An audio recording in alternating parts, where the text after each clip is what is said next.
Hi-ho, and welcome to Cast That Movie, podcast where two nobodies from the Midwest play some games, recast some old movies, and recast a dream project. Now, I'm going to kind of rush through it because we actually have a different kind of show this go-around. We were intending to do a couple projects that we had teased on our last episode, but, well, let's just say this week has taken its toll on us, just like it has everybody else.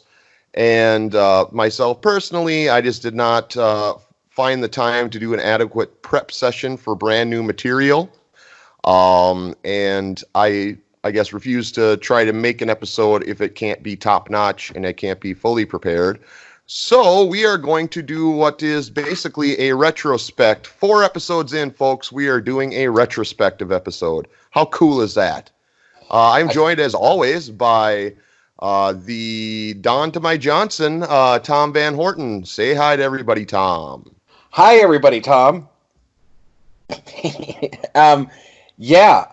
feel like I'm in an episode of Saved by the Bell. We're doing a retrospective already. Like, let's pull up the past, let's pull up the hits, kids, because we got too much blow and didn't do an episode. But that's not really what happened. I mean, that's what happened. We also Saved by the Bell.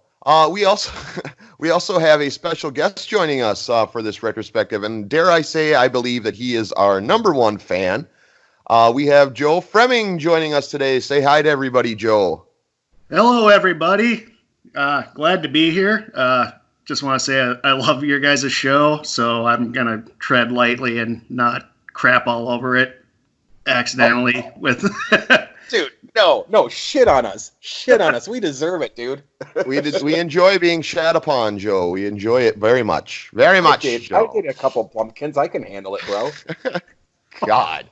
We went there. This early, we went there. First couple minutes in. Yeah. We don't pull punches on this podcast. We do not pull punches. In fact, we push punches at this podcast, kids. We push them. So before we kind of dive into it and what we're going to do here, just want to say, and I kind of alluded to it in the opening, so there's this thing happening in the world right now, and we can't really be too on the nose as to what that is, just basically because of some restrictions from our podcast daddy. So what we're going to do is we're going to give it a different name. And when we use this name, you'll know exactly what we're talking about. And we are going to call this thing Voldemort. Oh, I like that. Voldemort attacked us. Yes. So we are talking in the time post Voldemort, or since Voldemort has come.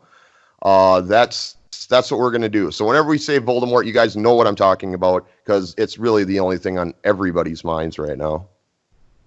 Yeah. Yeah, and this is it wasn't the Zach Morris blow that got us, you guys. It was Voldemort. We've all been attacked by Voldemort. Yes. Now we're hunkered in our bunkers, trying to stay out of the way and not run into Voldemort. Tom, why don't you tell everybody what we're doing on this very, very special episode of Cast That Movie? Tonight, on a very special episode of Cast That Movie, we get in the trauma. No, it is trauma. I almost busted out my violin there. I was so into it already.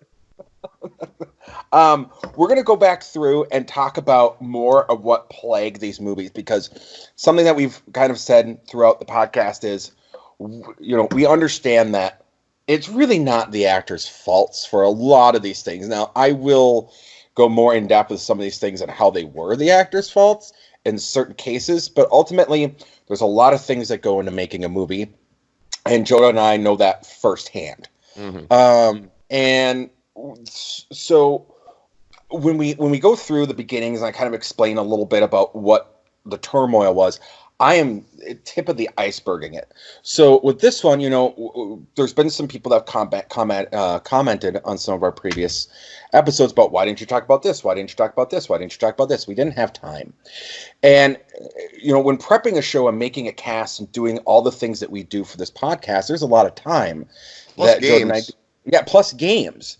And so the thing is both Joe and Joe will tell you, I'm a trivia nerd. So these are things that I already kind of know and can kind of discuss and go, this is what really fucking happened here. So we're going to dig into that because there's not a lot of prep into it because it's just, this is shit I know about what's wrong with these movies. So we're going to dig into that, and then we're going to have Joe chime in and kind of critique some of our choices and go, this is what I would have done with this. And some of these movies, if you read the Joe Down, they've gone over to a half of what we've done. They've reviewed them. So Joe's going to have insights as well into some certain things and bring up points and things like that he thought was fucked up in the movies. Yeah, and maybe you should, you reference it there, maybe since he's kind enough to be joining us, give a more formal plug to his website and also another podcast that I hear he's a part of that, oh, by the way, you're also a part of. Yes, so Joe is my partner in crime in all things Twin Peaks. So Joe and I do the Above a Convenience Store Talking Twin Peaks podcast, and Joe is the CEO, president, owner of the JOE-DOWN.blog with Joe Brown, who they do that with. I have known Joe, probably one of the people that I've known in my life the longest, which is saying something about just how I don't ever change how I fucking do things in the world, Joe. I don't know how you feel about it.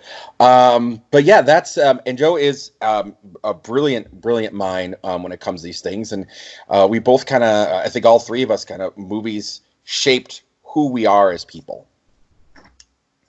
Yeah, well said. Absolutely.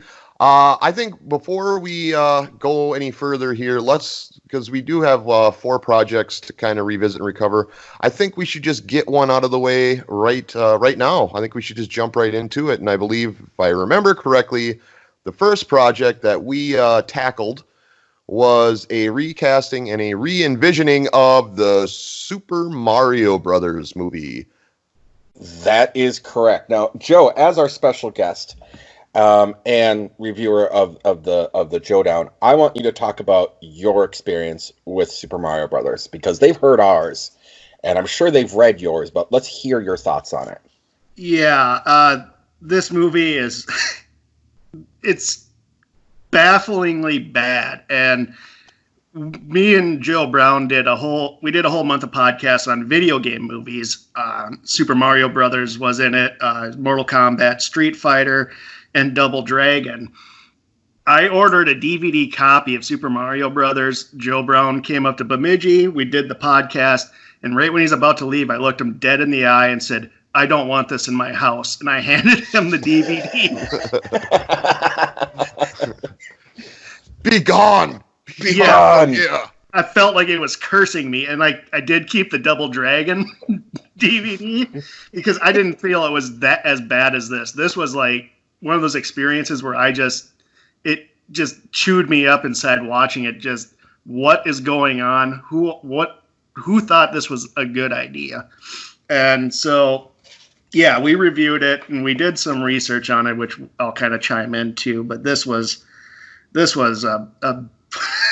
a horribly misguided movie that I think did just as much damage to my psyche as it did to Bob Hopkins' liver, because he drank nonstop during the making of that movie. Okay, so I want to touch upon this because this is something we didn't get to in the podcast. Yes, Bob Hoskins and John Leguizamo were wasted during this movie, and actually they were drunk during the driving scene in the movie and ended up breaking Bob Hoskins' hand because the door slammed on his hand in the van they were driving, and it postponed production for a little while. Yeah, they were like ridiculously drunk through most of the filming of the movie. Can I jump in here? Mm-hmm. Joe, you can totally admit that the reason why you wanted to keep Double Dragon is because you had a little bit of a man crush on Scott Wolf. Now, we've all been there. I watched and recorded and rewatched Party of Five as much as the next guy. So let's just keep it real, Joe. No, yeah, he is a dreamboat, and so is a lot of people don't realize the Iron Chef is the other brother in that movie. So yeah, it's checking off a lot of boxes for me. and he was also Eric Draven in the TV series The Crow. Oh. Wow. If you didn't know that, that's a deep cut right there. I'm probably the only person on the planet that watched every episode of that show. Iron Chef was the American Iron Chef. Yes, the American Iron Chef. So in Iron Chef lore, he is the nephew of the president of the Iron Chef. So that's why he always says, in the words of my uncle, olive cuisine. And that's him. He's not really that. That's Robert Damascus, who was the brother in Double Dragon. Double Dragon. Wow.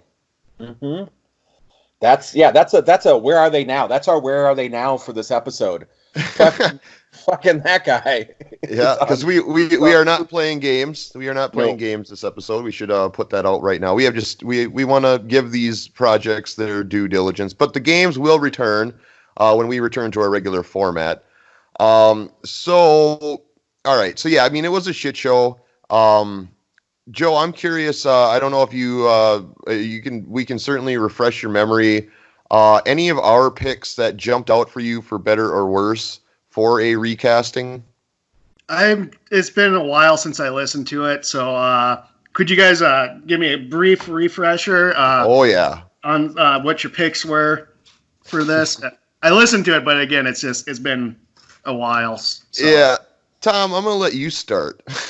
Oh, fuck. You're going to put this on me? Shit. I didn't prep this for notes, Joad. Let me think here. Oh, my God. Okay, so for mine, Mario, I had Danny DeVito. Yep. The ones that stick out. I had Ralph Macchio as my Luigi. My God. Joe, refresh me. Who did you have for your Mario and Luigi?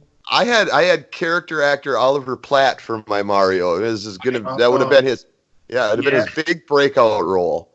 And you would have had fucking was it Travolta as Luigi? Was that right? You fuckface? Oh yeah. I came out swinging, and I in retrospect, not too proud. You certainly let me hear it during the recording of that episode. But yes, I did take John Travolta. I don't know what led me there. It was our first show. I'm going to blame it on that. But yeah, that was an awful pick. Arguably my worst pick to date. Hands down. I really like the Oliver Platt Mario. Like, I love DeVito, but I think Platt is I think he could have done it.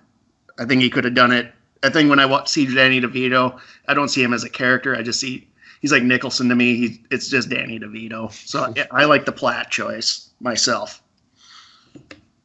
All right. What do you think of our Luigis? Oh, I'm going to go with Travolta. Ooh. Because the Joe-Down, we have he's the unofficial mascot of the Joe-Down. We've watched so many Travolta movies. Like, our first time it really gelled for us was when we watched Urban Cowboy. So I am going to go Travolta every time just because he's just comedic gold to me. He just, unintentionally, this man is just... He's also the bane of my existence because we keep watching these fucking movies. You know what? We, I don't know if you're aware of this, but Tom and I actually wrote a song about John Travolta back in our younger years. What was the title of that song again, Tom? For the Wonder Years? No, back in our younger years, we wrote a song about John Travolta. Oh, God, yes. Touched by a Travolta. Yes. We wrote a song called Touched by a Travolta. Yes, we did. We never did get a chance to play that. That happened. We never got a chance to play it live, but we did play it just with each other. Yeah, which sounds even worse than it was. But yeah, no, we sat down with a couple of guitars and hammered out Touched by a Travolta. That was all about his big hands. It was all about his big hands. Big butt chin. Oh, God. So, Well, I have to hands down. I get that Travolta's the official mascot, but no, he doesn't belong. He's not. No. Fuck. Imagine the wig he would wear. Like, what wig is he gonna wear? Imagine the terrible Italian accent he'd be pulling out of his ass. He would just be. What Hey, was his Mario. name? Yeah, Maybe Vinny Barbarino. That's it. It would have been Welcome Back, yeah. Connor Travolta. That's what it would. Hey, come on, Mario, come on. Hey, where's Epstein? Where's Epstein at? Hey, No, Mario. Adele Dazeem, come on. It's a pie. That's fuck no. So okay, let me dig into this Better shit. than Ralph Macchio and his like always prepubescent voice. Even now in his 50s, he sounds like he's like got a 14-year-old throat.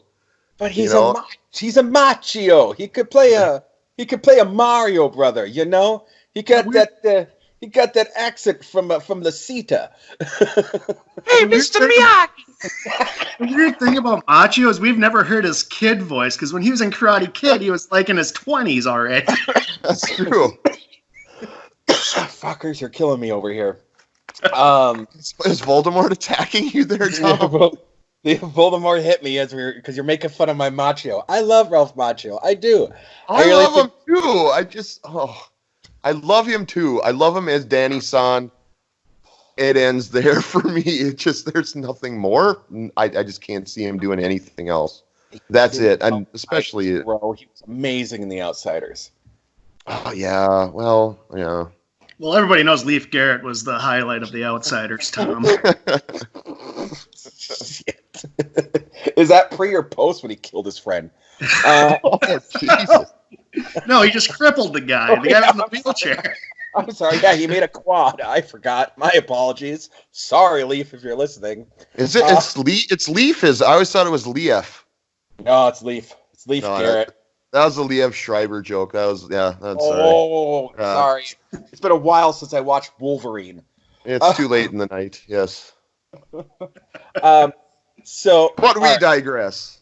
Let me get to what this shit show was, because I talked a little bit about it. So there was a lot of people that wanted to do the Mario movie, and Nintendo just kept saying no. I brought that up. Well, Roland Jaffe was had a production company called Leitmotiv, and he went out to Nintendo and met with the president, Hiroshi Yamauchi, and presented him with this script. And a month after their meeting, Nintendo was like, we want to do this movie. And they were totally interested in it, and they gave him he left with a $2 million contract to give temporary control to the Mario character. And the deal was Nintendo was going to retain the purchasing rights. So they were going to say, okay, we're not going to get any profit from the movie. Our deal is we want the profit of the toys, because Nintendo knew they could sell on this. And so Nintendo, though, had no had no interest in creative control, and believe the Mario, like I said in the podcast, was strong enough to allow an American experiment, they called it. So the first screenplay was written by Oscar winner Barry Morrow, who did Rayman. And he actually presented the script called Drain Man. As I mentioned, it was going to be more of a Rayman type story.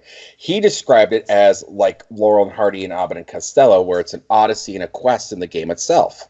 Wait, he was going to call it Drain Man? That was the script draft that he wrote. He, as a joke, he called it Drain Man. It wasn't Drain Man, but he basically wrote it and said, it's Drain Man. I'm making Rain Man, but in a video game. And then these two screenwriters were next brought in to give it a more traditional adaptation. And they wanted it to be more like Wizard of Oz. And what they described later is they said, essentially, we did what Shrek did, is we knew it had to be about the brothers, or the relationship, and the emotional through line would be about the brothers. Well, they brought in Greg Beeman, who did License to Drive, which isn't really a wonderful reference to it, but he was going to direct. But then a movie of his came out called Mom and Dad Save the World, and that was a flop. So the producers said no. Then they wanted Harold Ramis to direct it. And Harold Ramis, yeah, but he declined, even though he was a fan of the video game. It's basically saying, I didn't know what to do with it. So then Joffrey's shitting himself. And he saw the Max Headroom thing and went, I need to meet the creators of Max Headroom. I think this could translate well. And that was this couple called Rocky Morton and Annabelle Jankel. And they described themselves as coming from the Tim Burton School of Directing and Filmmaking, because their background was in animation and comic books. So he got them and agreed to do this, but they wanted to change the script, and they wanted a darker tone. They wanted to do 1989's Batman, 1990s Teenage Mutant Ninja Turtles with it, and they didn't like it, and they wanted to make a prequel to the video game, telling the true story behind Nintendo's inspiration. Oh, well, then they brought in their own screenwriter, Parker Bennett, and he changed everything. Well, while all these script changes are going on, when they were casting everybody, they had the Moros, the Drain Man version of the script, and were all on board for this and thought this was what they were walking into. Well, that didn't happen. And so much in Rain Man, getting to the casting side of it, they wanted to get Dustin Hoffman as Luigi. And who as Mario? Danny DeVito. Oh. Mm-hmm. Yeah. That wouldn't have been a good. No. Well, are you ready for their Koopas? I guess we have to be. They wanted Schwarzenegger or Michael Keaton. Oh. Wow, this somehow sounds worse than the movie we got. Yeah. Right. Yeah, at least you had the camp of Dennis Hopper to somehow hoist you through it. But by God, Arnold Schwarzenegger, I mean, we already got to talk about him in the next project again. And yeah. We'll get to that fucking shit show. Then they approached Tom Hanks for Luigi. And Tom Hanks was in, but then he had that giant run of the box office and was like, you guys can't afford me anymore. So they didn't do it. So they landed on Hoskins and Leguizamo. I got an Oscar now. You can't afford me. Pretty much. Hoskins didn't want to do it. Hoskins said, and a quote in an interview, I done Roger Rabbit. I done Hook. I didn't want to become fucking Dick Van Dyke. I love Bob Hoskins. Yeah, poor Dick Van Dyke, though. Kind of a cheap shot. It's kind of a cheap shot, but is he wrong? And he wondered how he was going to prepare for the role, saying, I'm in the right shape. I got a mustache. I worked as a plumber's apprentice for about 3 weeks, and I have a set of plumber boots with a blowtorch. I could do this movie. Jesus. But Leguizamo, he said the reason why he got involved was, I liked the script. It was adventure and action. You always see a lot of Italians playing Latin people, like Al Pacino did in Scarface. Now it was my turn.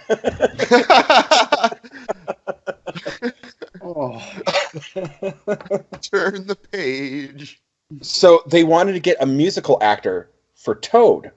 Their first choice. Do you guys want to take a guess? A musical actor? Let's play a game. We'll throw in a game here. Who do you think was their musical actor they wanted for Toad? Thing. Well, wasn't that one they used in the movie Mojo Nixon? It was Mojo Nixon. Who do you think they wanted instead of Mojo Nixon? Sting. You think Sting? All right. That's another person we got to talk about later. Joe, do you have a guess? Oh, God. I have no idea. Tom Petty? Oh, God, I thought you were going to say it. No, Tom Waits. Oh, boy. They wanted Tom Waits, and it's so funny. Nixon For Toad? For Toad. They wanted Tom Waits. So Mojo Nixon's agent pitched him for casting, saying, he's a third-rate Tom Waits for half the price. Wow. So So everyone shows up. And so before everyone shows up, several weeks before the shoot, Disney got involved and purchased the distribution rights and also demanded more rewrites at the behest of the directors. The final result was a script that was unlike the script that was written at all by that he, Jankel, and the cast had agreed to. And the new tone of the script was not compatible with the sets they had been building. But the directors fought to keep to insert that new material from there. You guys, they even shot a R-rated version. They even got snippets of strippers and sexually explicit content for this movie. The directors did. Like, we were going to see, like, stripping Koopas. They understood this was a kid's video game, right? Like, dear Lord. These two are insufferable, you guys. I made the comment, we talked a little bit about the podcast, but I didn't go into it. These guys ruled with an iron fist on set. They were horrible, to the point where in the dinosaur scene where we talked about this in the podcast, an extra's in a suit and he has coffee, and rather than giving it to him at room temperature, being fucking smart about it, they gave this guy hot coffee for reality, as he can't drink it in the dinosaur suit. And it ends up scalding him and burning him, and he's screaming. And the husband, Jankel, is freaking out on this dude and fires him for being disruptive on the set. So the writer, and usually who's in the editing room, he was locked out when it was all done. So it began on May 6th of 1992. It ended in July of 1992. And people, like, it was a mess. They wanted to just get through it, get the hell done. Everyone wanted to be out of there. And the director of photography and several of the second unit directors had to come back and do all these reshoots because the directors were like, fuck this, we're done. This is our movie. Well, everyone got locked out of the editing room outside of Disney and these directors. It was a shit show. It was an absolute shit show, you guys. Bob Hoskins, in a 2017 interview, said, "It's the worst movie I've ever done. The whole experience was a nightmare." And he was asked by The Guardian, "What's the worst job you've done? What is your biggest disappointment? If you could edit your past, what would you change?" His answer to all three was Super Mario Brothers. Hat trick. Yeah, hat trick. He's like, what's the worst job you've ever done? Super Mario Brothers. What's your biggest disappointment? Super Mario Brothers. If you could edit your past, what would you change? Super Mario Brothers. Hoskins was really hard on this. Now, Tom, these directors were pretty unknown. Am I right? Like, they didn't really have much of filmmaking experience for a big studio. So tell us about their success after this movie. Oh, Christ. So there really wasn't. They did music videos for the most part afterwards. They did music videos for Tom Tom Club, The Talking Heads, Gravity Kills, Orgy, George Harrison. And they did... that's really it. They eventually split up, and the female became a director of TV commercials for Sealy, Coke, Bud Light, AOL, Bacardi, Hallmark, Greenpeace. That's about it. They did, So these are some, like, pretty big egos for people who have very limited talent. What got in their head was, in the 70s, they were big into music videos, and they shooted Elvis Costello and a couple other things, and they won an Emmy in 1985 for a title sequence for Friday Night Videos. Really. So they had their Emmys and they had their shit, and they had Max Headroom, and they felt like, and Max Headroom was a big deal. and they felt, we got this, we do this. But you're 100% right. You're 100% right. And this killed all their. I mean, this ended their career, ended their marriage, it ended everything. Like Super Mario Brothers destroyed what they did. And as somebody who sat through this movie, I'm kind of glad it did. I'm kind of glad their lives were ruined by this movie, because my life felt a little ruined after watching it. Oh, it's bad, you know. And the only person that looks back at it fondly, you guys, is John Leguizamo. Well, he's, you know. He's like, you know, it was shit, but at the same time, you know, I was drunk all the time. Just a party. And he looked at it as an experience. He's like, you know what, you can't have the good with the bad, and I'll take like Leguizamo has softened up to this movie. He's pretty much the only one. So yeah, when it was released, I mean, this movie got slammed. Michael Wilmington of the Los Angeles Times said it's a movie split in two, wildly accomplished on one level, wildly deficient on another. You know, he said it was ultimately the poor writing, and you know, Morton for years tried, and still to this day tries to defend the writing and what they were trying to do, and blames the budget for why it didn't do well. Excuses. A bad budget doesn't equal a bad script. That's no. Yeah, no shit. Look at Clerks. They made that thing for like $5. Reservoir Dogs. Yeah, same thing. Yeah, for like $14. You guys want to hear something really funny? Always. Despite how bad this was, Super Mario Brothers was one of 4 Disney-related films under consideration for Best Visual Effects in the 1966 Academy Awards. That doesn't. I mean, the visual effects were so god-awful back in those days. And that was right around Jurassic Park, right? When that kind of like, people are like, oh my god, visual effects can look amazing, actually. Because everything prior to that was crap. So, I mean, the visual effects Oscar pre-Jurassic Park, I would say was a joke. So that I don't know. That doesn't impress me at all, and it also doesn't surprise me. So real quick, I'm going to get into some lines here before we end this. Just some great things that that people that were involved with the movie have said over the years. My favorite is Dennis Hopper. It was a nightmare, very honestly, that movie. It was a husband and wife directing team who were both control freaks and who wouldn't talk before they made decisions. Anyways, I was supposed to go down there for 5 weeks, and I was there for 17 weeks. Anyways. It was so over budget.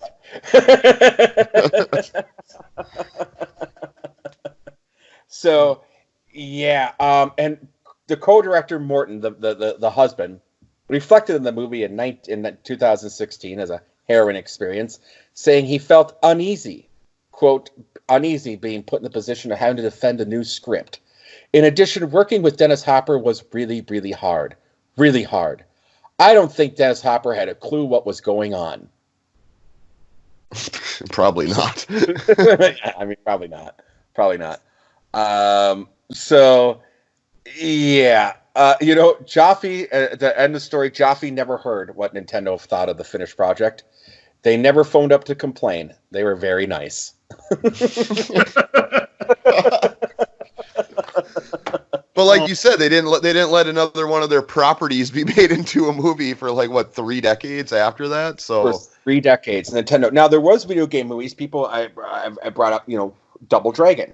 Double Dragon was not a Nintendo licensed product. Double Dragon was done by was it Tamco or Tamiko? I forget the name. Data. Well, it may have been Data East first, and then Data East got bought. But anyways, it wasn't a Nintendo product. Yeah, no, it was just available on the NES. It just wasn't one of their things. It was originally an arcade game. Yeah.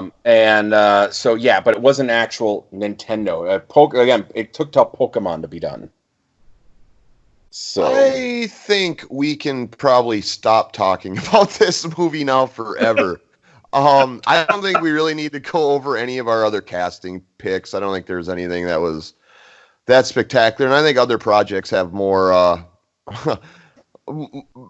meaty conversations to some of the casting choices we made. So if it's okay by you, Tom, I think we should end all Super Mario Brothers movie talk starting now, and maybe go to our first break and come back and talk about the second project that we recast. Oh, fuck. Yeah, let's do that, because that's going to be fun. Yes.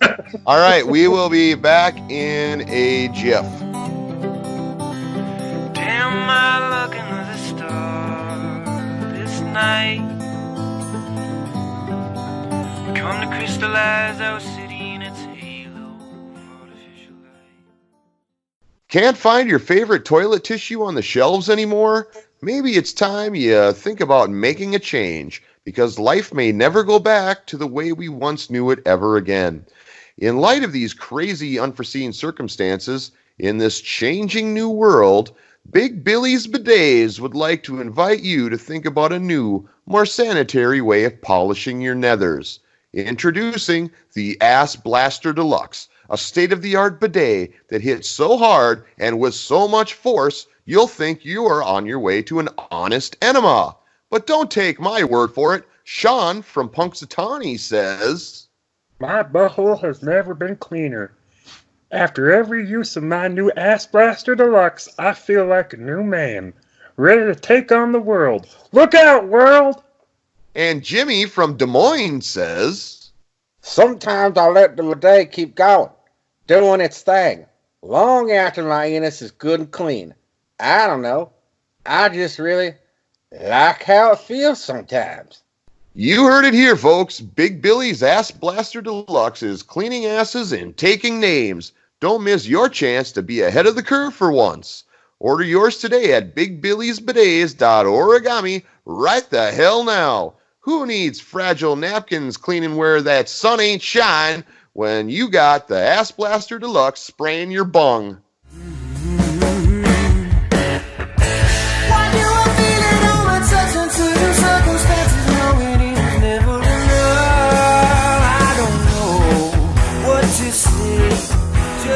And welcome back to Cast That Movie, and we are doing a little bit of a retrospective episode this go around, and we just spent a good amount of time talking about the Super Mario Brothers movie at our own peril, and we are now moving on to the second film that we recast and re-envisioned in our second episode, coincidentally. Batman and Robin, the infamous Batman and Robin. Tom, why? Why did we go there? Was it worth it? I don't know. No, fuck no, it wasn't worth it. We went there because it's really fucking bad. I should clarify. It's worth listening to us go there. I don't want to give the wrong impression, but like, was it worth our, the price to our psyches for us to go there was my question. And I agree. Absolutely fucking not. It was fucking awful. Now, Joe, I'm going to ask you, what's your take on Batman and Robin? And I don't believe this is one that you guys have done at the Joe Down yet, which you should maybe do. What's your take on Batman and Robin? Do you remember it at all? Yeah. The Joe Down, we did Batman Forever, which is kind of like, leans into the Schumacher era of the Batman movies. I tried watching it when it came out, and I couldn't make it beyond 20 minutes. I tried watching it again, like probably a few years ago, and the same thing. It's like a really bad techno club from the late 90s. It assaults my senses with its awfulness, and then Schwarzenegger's puns, and it's bad. And I've always wondered, because we know Joel Schumacher can make a dark and kind of comedy movie. He did it with the Lost Boys. But he comes out with these two Batman movies that are just, to me, they're just, even in hindsight, there's not much to me to like look back and think fondly of them. I just think back with like disdain and disgust. because they're just bad. And Batman Have an ice day. Yeah. Have an ice day. Yeah, it's just bad. Oh. It is. And here's part of what fucking killed it. Okay, so Batman and Robin was trapped because of Batman Forever. Batman Forever, according to everyone, was too dark. Too dark. We couldn't sell toys off of Batman Forever. That was the big problem with it. And we touched a little bit upon it. But really, okay, first of all, we know Joe Schumacher can do it, but Joe Schumacher was not a Batman fan. He was like Tim Burton was. So, that was problem numero fucking uno, that this was just a paycheck to Joel Schumacher. He didn't care about the material. George Clooney himself apologizes to people for Batman. He's like, I'm sorry. He said that Batman, he quoted as saying, Adam West's Batman was more entertaining than I was. That gives you an idea. Schwarzenegger, truthfully, was the big problem in a lot of this one. He wanted such a ridiculous paycheck. Chris O'Donnell, we didn't talk about this in the podcast, but Chris O'Donnell talked about it later in an interview, that despite hanging out with Schwarzenegger, offset, and during the promotion of the film, they never worked a single day together on set. It was all stand-ins. Like, Schwarzenegger was on his own fucking thing and thought he was above this fucking thing and just wanted a paycheck. And ultimately, at the end of the day, as we said in the original podcast, it was that had yelled at the thing, remember, we're filming a cartoon. And, Val Kilmer, we know why he wasn't back. Fucking Joel Schumacher didn't want to put up with him. And Chris O'Donnell never should have been Robin. We could go on and on about this, but really, I think this is something that we should really dig into, because there is a movie I want to recast down the road. News to you, Joad, is Island of Dr. Moreau. Oh. And I want to recast that, and I think we can really dig into what pieces of shit Brando were and Val Kilmer were at that time. So I don't want to give too much away on this, but really, with this particular one, you guys, there isn't much I can say that wasn't said in the original podcast. Yeah.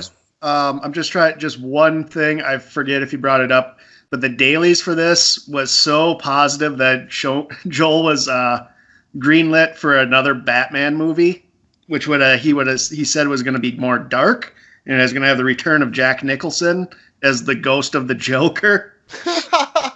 Holy fuck! Yeah, it was called Batman Unleashed, I believe, and it after this tanked in the theaters, it was killed, and for years Schumacher kept going back to Warner Brothers. He wanted to do Batman Year One, and they kept saying no. He wanted to do more of the Frank Miller stuff. Warner Brothers just kept telling him no, and then eventually we got the Chris Nolan movies, which did exactly what Schumacher wanted to do, but I think was in more capable hands. Fuck. No, Schumacher, no. You made Batman lame somehow. Go away, Schumacher.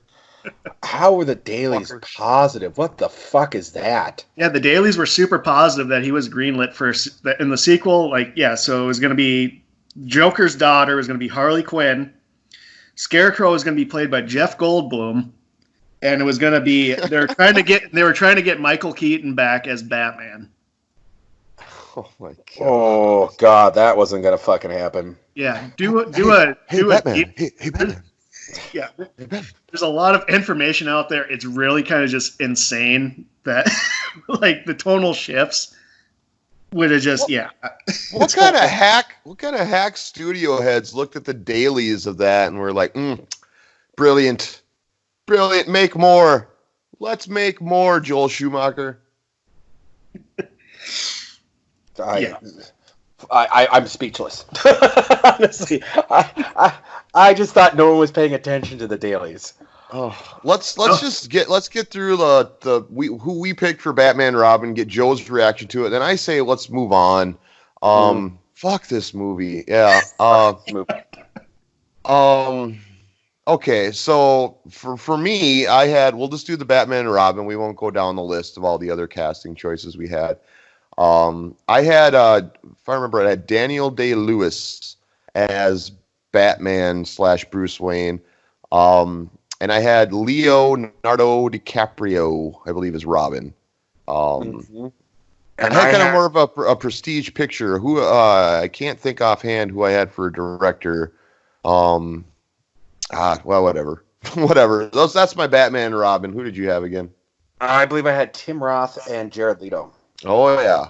Outside of the box on the Batman pick. Yeah, we debated that long and hard. Yeah, and Joe, I remember my director was Oliver Stone. Oh God. Who was? Oh, John Woo. I had mine was a John Woo. John Woo. Yeah. I mean, you can't go wrong with that. I would love to see a Daniel Day-Lewis Batman Bruce Wayne, and then I think I like who was Tom? What was your pick for Robin again? It was Jared Leto. Yeah, I'm gonna do a combination between your guys' picks. I'll go with like Tom's Robin and Joad's Batman. I would love to see that, and directed by Oliver Stone or John Woo. I think it would. I'd like to see it with either director. I think different results, but yeah, definitely different. Yeah, I pictured, and I didn't say it. I should have said it in our podcast. I pictured mine as like a Natural Born Killer style Oliver Stone movie, like a Batman, but done in the style of Natural Born Killers. So an R-rated Batman. An R-rated Batman. Fuck, it worked with Nolan pretty much. They weren't R-rated. Yeah, that's true. They weren't R-rated. Anyway, yeah, let's stop. Stop talking about this movie. It's so bad. It's so bad. Oh my God. The last two projects we have to talk about are a lot more fun. They're just funner. And I think let's just dive in. We'll probably take a break in between the Dune talk. Because I think my guess, I'm going to go out on a limb here and assume you have a lot to talk about with Dune. So I might jump in here midway through our discussion here to cut into another ad. But Tom, why don't you help us revisit our time recasting and re-envisioning Dune? Oh boy, Dune. So Dune, there's so much we couldn't get into with Dune. So what a lot of people don't realize is that Star Wars came out beforehand, and Star Wars, George Lucas ripped off so much of Dune. Like the thing with Dune is, I said it before, and it can't be stressed enough. This is where modern sci-fi got most of its source material from. Like this is the true original modern sci-fi. Shows like Babylon 5, even Deep Space Nine, the Star Trek Deep Space Nine, Star Wars, all elements of this were really taken from Dune. You point something out in terms of what is, quote, modern sci-fi. It has its roots in Dune, and I will be able to point that out. And the thing with it is originally, again, it was supposed to be, it landed eventually on Alejandro Jodorowsky, who did there's an amazing documentary on that. But Arthur P. Jacobs was going to be involved. Ridley Scott was going to be involved. This people wanted to make it done, and they just couldn't do it to the scope. And it fell on Lynch, and Lynch was being asked to do Return of the Jedi at the same time. And which is so funny because, and Joe, you know a lot more about Lynch's background, I think, even than I do. Lynch had no desire to ever do a fucking sci-fi movie. No, absolutely not. In fact, he was he went to George Lucas invited him to talk about directing Return of the Jedi. He has said he had no interest in doing it. He was just doing it as a courtesy just to hear him out. And like his major takeaway is he thought it was really fucking weird that there's little teddy bears in the movie. Yeah. How the balls to turn down Return of the Jedi. I mean, you know me, I'm not a Lynch bobo by any stretch, but that takes balls to turn down a Star Wars movie in 1983 or 82 or whenever it was offered. That takes some brass ones, man.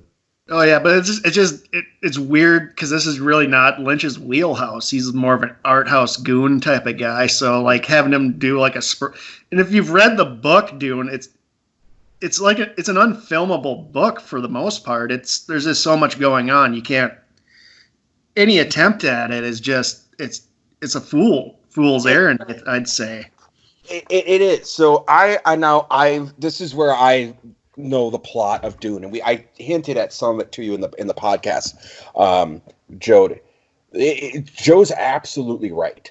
I mean, this is an epic beyond epic, even the first book. And then the second book, so Sci-Fi Channel did some miniseries. And later, in like the early 2000s. And actually, I do enjoy them very much. The sequel, Children of Dune, actually takes the second Dune book and the third Dune book and combines them together because, truthfully, that second Dune book is literally unfilmable. You can't make a movie out of that second Dune book because there's so much meta going on and so much deconstruction of the first movie. The whole thing is that Frank Herbert wanted these to be a giant epic. And the whole point of Dune actually is that Paul Muad'Dib, is not a hero. He's not a villain. He is a warning because Frank Herbert had some weird politic minds in his head. He actually disliked President Kennedy because Kennedy was this very charismatic leader and led us into the whole Cuban Missile Crisis. And he actually appreciated Nixon because Nixon pointed out that those that are in charge are not looking out for you. And that was supposed to be the whole journey of Paul Atreides, is he was this false hero. And you can't get that from the first Dune book. So the whole problem with this is you have to look at what the story of Dune's trying to tell. And there's so much of it that the way Frank Herbert writes, and can continue on why it's unfilmable, Frank Herbert purposely leaves out so many details that he wanted each person reading the book to have in their mind what each character looked like. The whole pus thing and the whole heart container thing in Dune, the heart plugs, those were not in the books. That was Lynch bringing those things in to make the Baron Harkonnen more disgusting. Mission accomplished.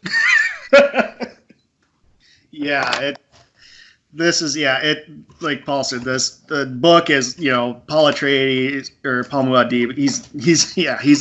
He's not the hero by the end of the second book. He's kind of he's not a good. So it's hard to have see him as the protagonist. The hero is not the hero's journey.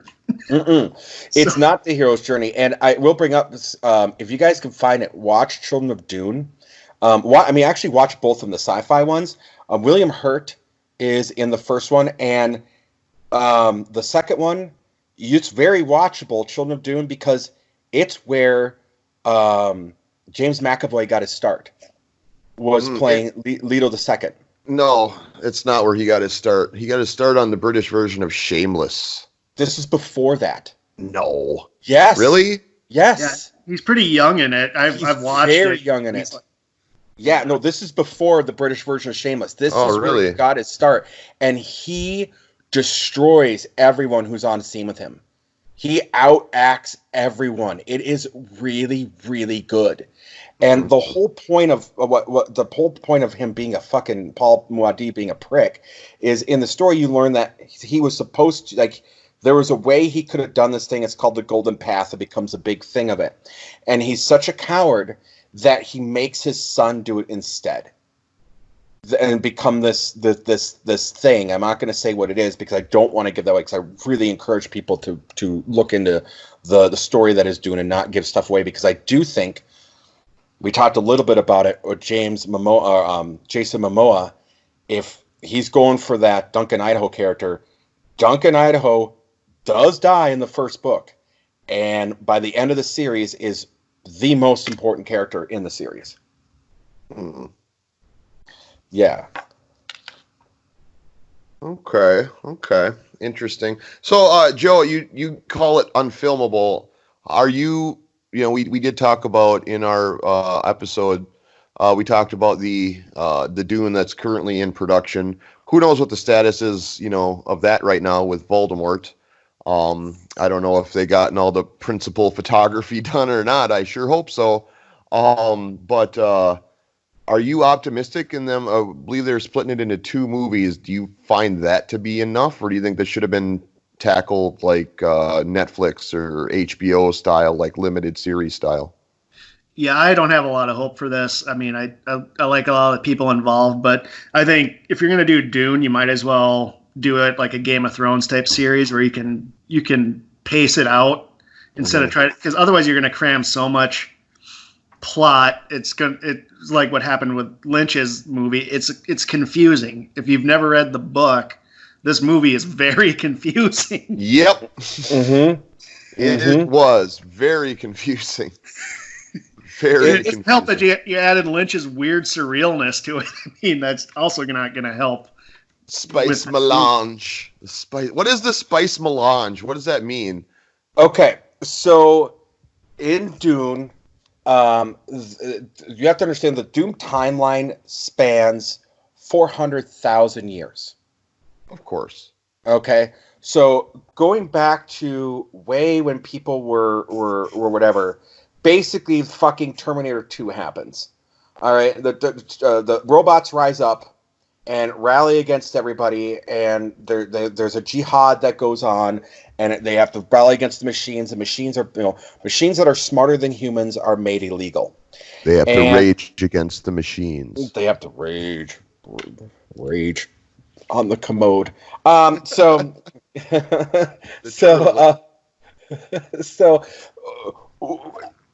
what happens is that over all these thousands of years, basically, so what's not explained well is what the Mentats are, what the Chom Foundation is, what the Bene Gesserit is. These are all orders that wanted to push the human limits because you didn't have machines anymore. And it's very much like 2001: A Space Odyssey, where the whole story behind that is how we outgrow our tools. We become dependent on our tools, and our evolving as humanity requires us to get away from these tools. And that was very much in the 60s, 50s, 60s, and 70s mentality of as generations started to get really afraid of technology, as the older generations started to lose grasp. You're seeing it now really with like smartphones and things like that. The older generation, as they get older, start to fight the technology because it's beyond them. So a lot of the sci-fi philosophy was our technology's getting out of control. So that's kind of the general theme there. So the Mentats are an order that are trained their minds to be human computers. They can compute as fast as a modern calculator. So by using these things, we were able to get into space and do things. But then they found the spice melange. And what happens is that the spice is only found on this planet Arrakis because it's not the sandworm shit, which a lot of people think it is.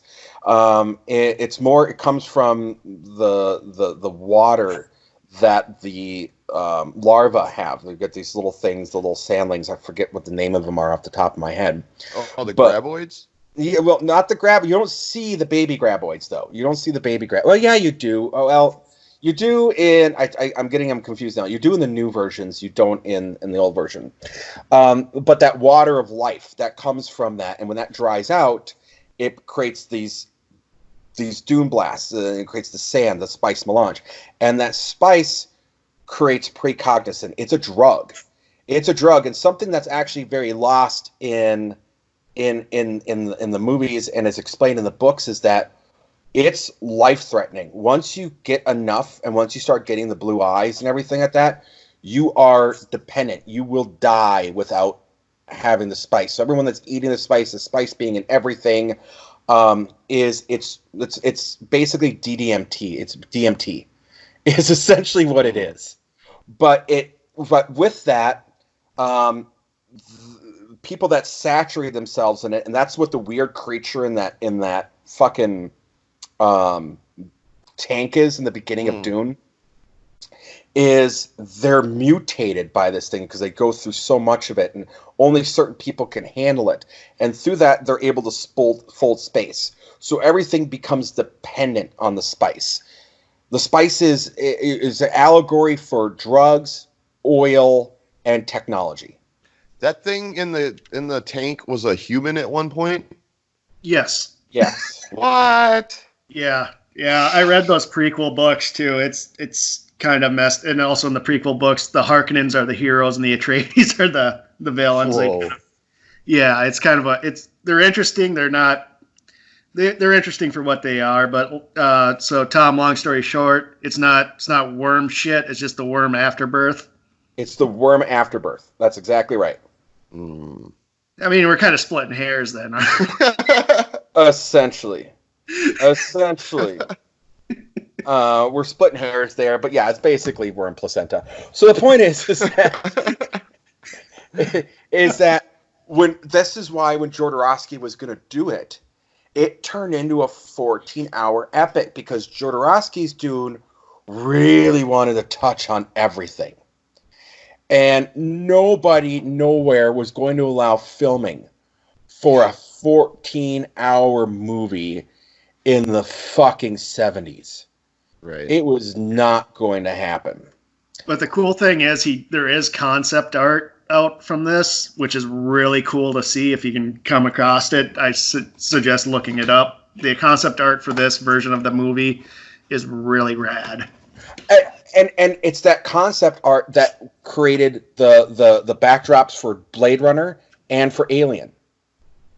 Because the special effects people that were involved in both those movies were involved with Jodorowsky and took those ideas and gave them to Ridley Scott, who was going to do it and walked so he could do Blade Runner because he felt that he couldn't do it justice.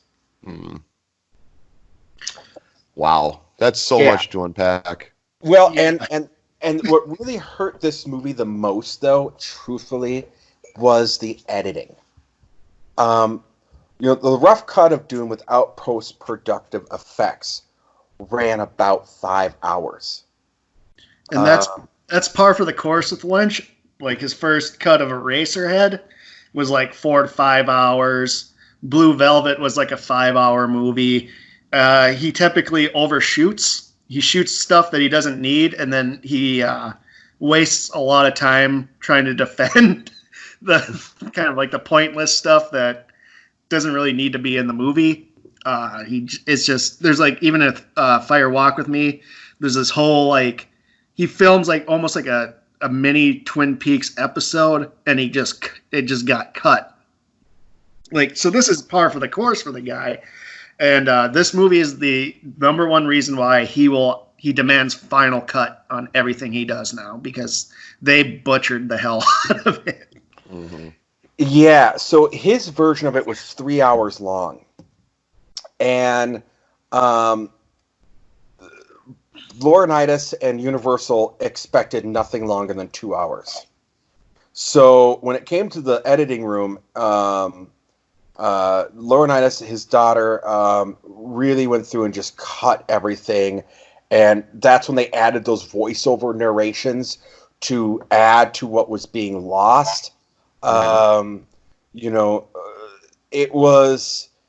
And there was the television version aired that had some of this other stuff, and Lynch went like, "Fuck this! I have nothing to do with this. Is not my movie." And that's the one most people actually seem to remember for some reason is the television version, and that's where the Alan Smithy one, because it's the extended and it mixes things and does this type of thing. Universal has tried to get Lynch to do a director's cut, and Lynch, as we've talked about, will not fucking acknowledge that he did Dune and has stopped interviews when people have brought up Dune.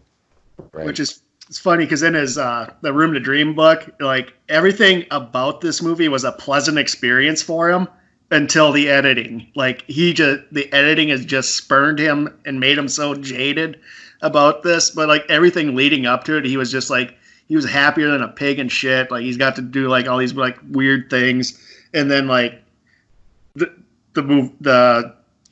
edit in the editing room, it just he won't talk about it.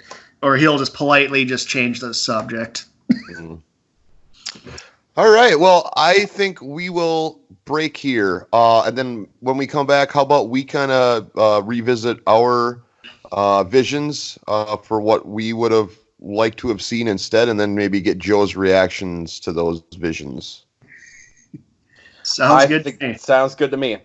All right. We will be back in a bit.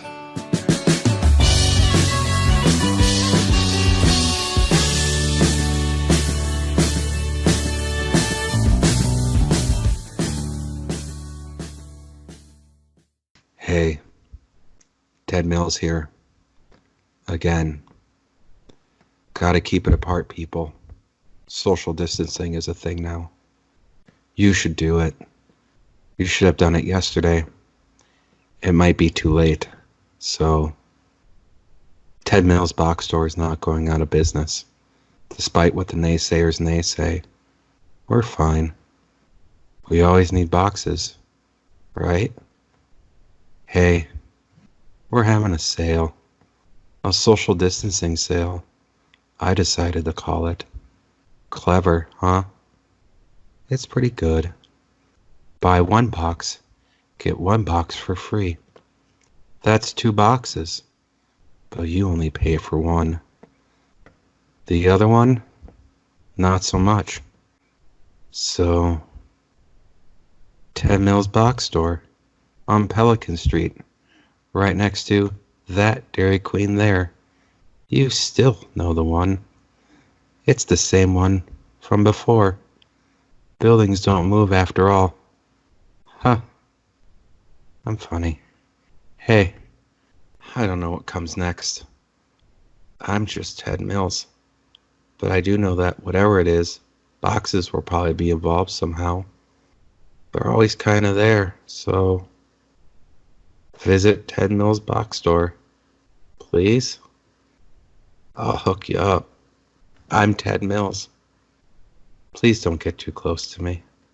And if the medicine makes you sicker in the morning, sicker in the mornings like you say you need, hold on to memories. Welcome back to a very, very, very, very, very special edition of Cast That Movie, our first retrospective, because it takes giant balls to do a retrospective only on your 5th episode in. But Tom, you and I have never been accused of not having large balls. I due to police reports and lawsuits, I'm not allowed to talk about my balls anymore.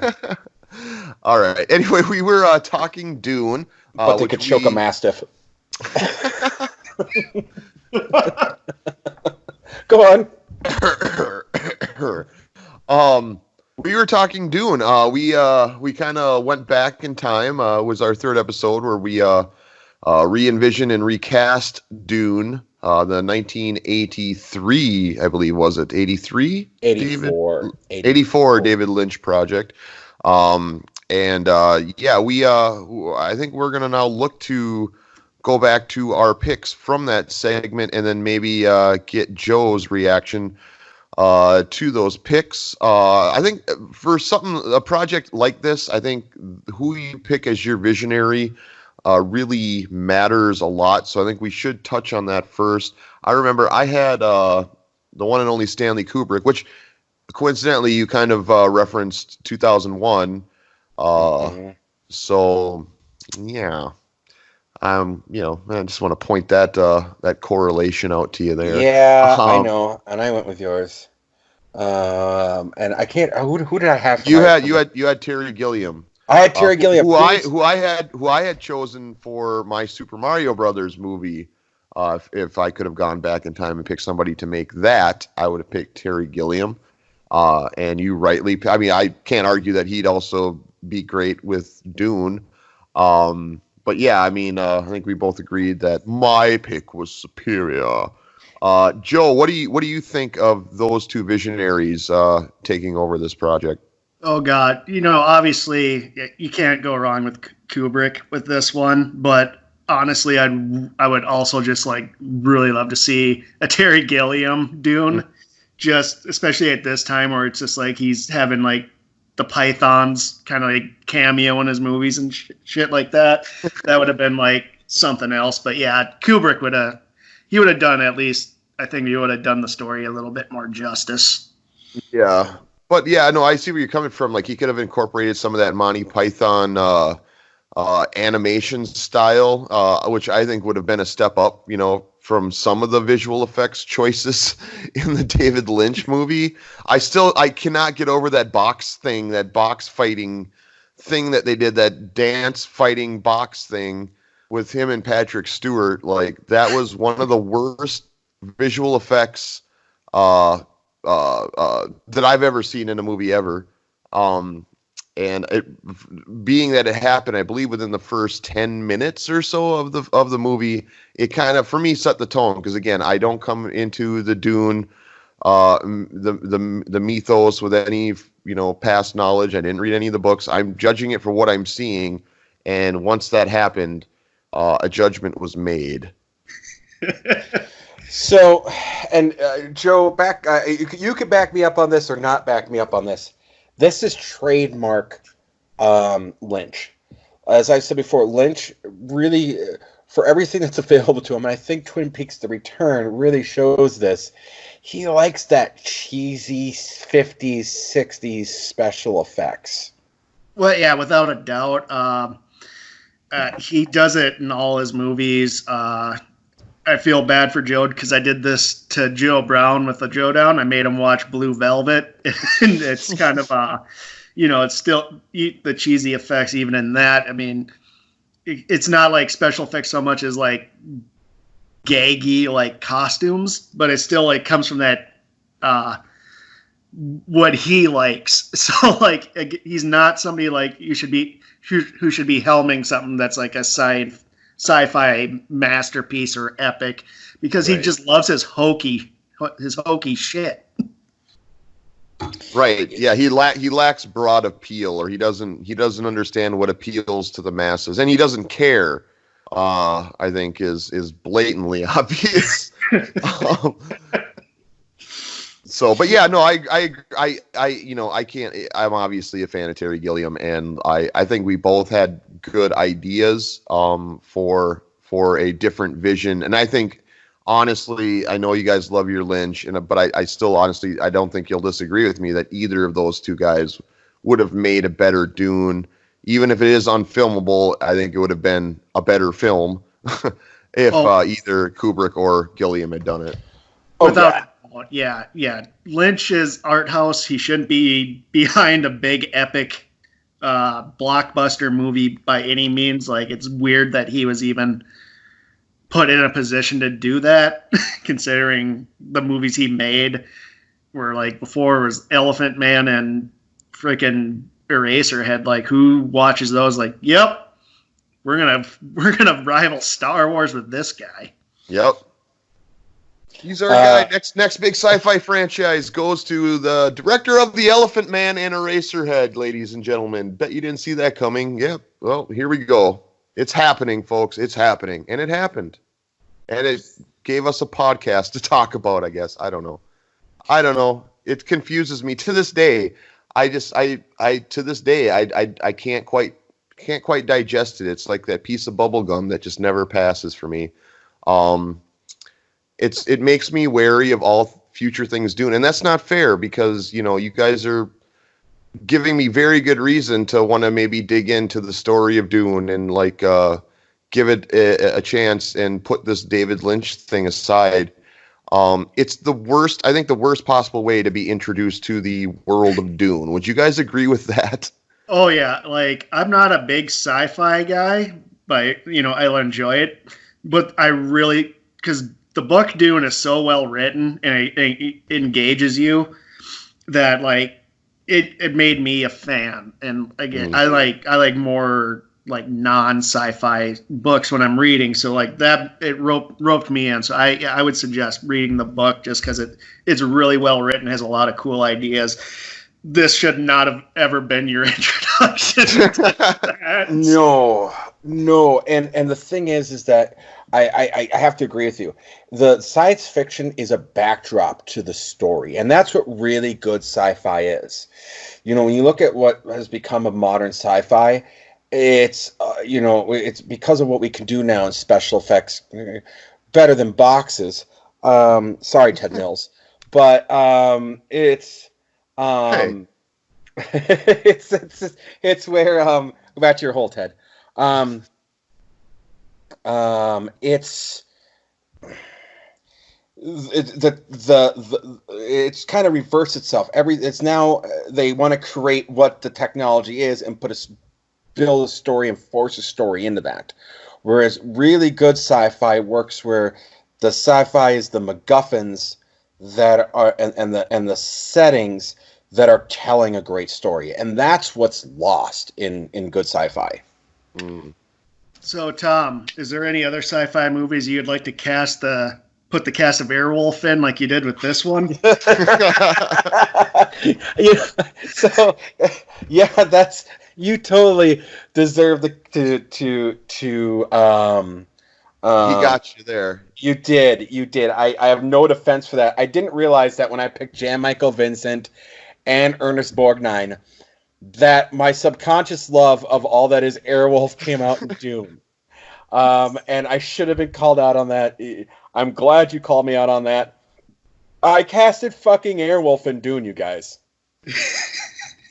Yeah, it was jarring. I was listening to it and I was just like, Jan Michael Vincent and Ernest Borgnine? Like, how much Dune is Tom or how much Airwolf is Tom watching right now? It's on. I think it's on Prime. I think it's what I watch it on now. To be fair, though, I also picked Ernest Borgnine for Baron Harkonnen, right? That's who we picked him for. And my reasoning was just Ernest Borgnine just, emits just disgusting grossness.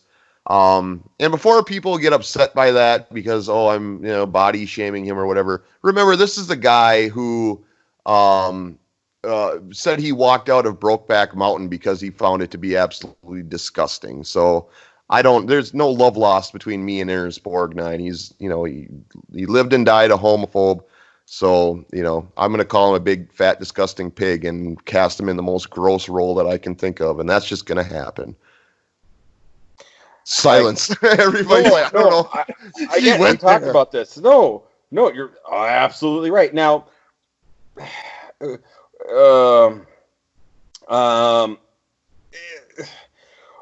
what you got? You're at a loss for words. That never happened. What you got with Harkonnen in the Dune movie is not the Harkonnens from the book, but it's not far off either. But he was way grosser in this version than he was in the book. But either way, I was looking at it from a point of view of who could do both. Ernest Borgnine. I mean, absolutely. He's not... When you think of the epitome that is the human species, Ernest Borgnine and Clint Howard are not the two people. Hey, don't put Clint Howard in the same category as Ernest Borgnine. I'm defending Clint Howard now. Well, to be fair, Clint Howard is a major Trump supporter. So, is he really? Oh my God! Yeah. So sorry to burst that bubble, but yeah, Clint Howard's the same. He's in the same. He's in the same. Oh, he's never going to cast anything. What happened? What happened? What happened? What happened? Tom, you need to reach out to your buddy Clint Howard. I have to have an intervention. That we're his best shot at a comeback here, man. And he just lost it. He did. I can't. Oh, what? No. What? After all that Ron has done for him. Right? And, I mean, look at him. He doesn't belong in Trump's world. He's not Aryan. What the fuck, Clint? Yeah.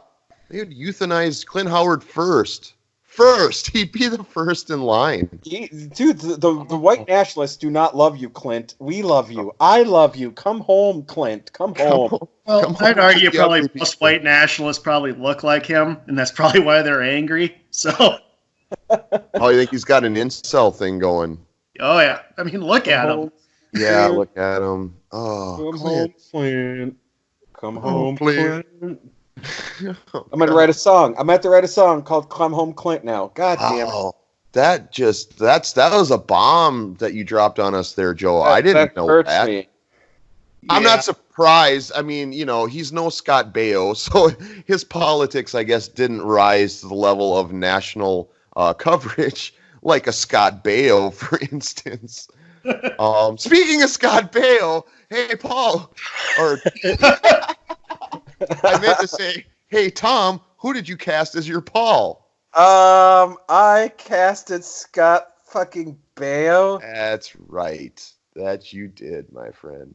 Scott Baio, Charles in Charge, and Chachi, playing Paul Muad'Dib in Terry Gilliam's Dune.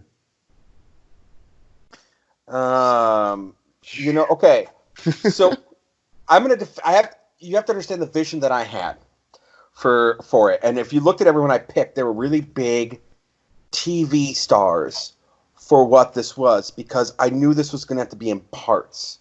Mm-hmm. And I wanted to take a lot of what was big in America in the 80s, like who were the big stars at the time and who were doing things and who were beloved at the time and who would have, because that's what was going to pack the movie in the 80s. The story of Dune was lost on so many people except for a subset. So as much as I hated doing it, because, Scott Baio, I never want to cast him in anything, but at the same time in 1984, he would have brought fucking people to this. Okay, you're right. It was bad. Hey, I loved him as Bob Blah Blah, I will say. Bob Blah Blah? Bob Blah Blah. Tom, how come you didn't cast Willie Ames then if you're going to go with this 80s TV show?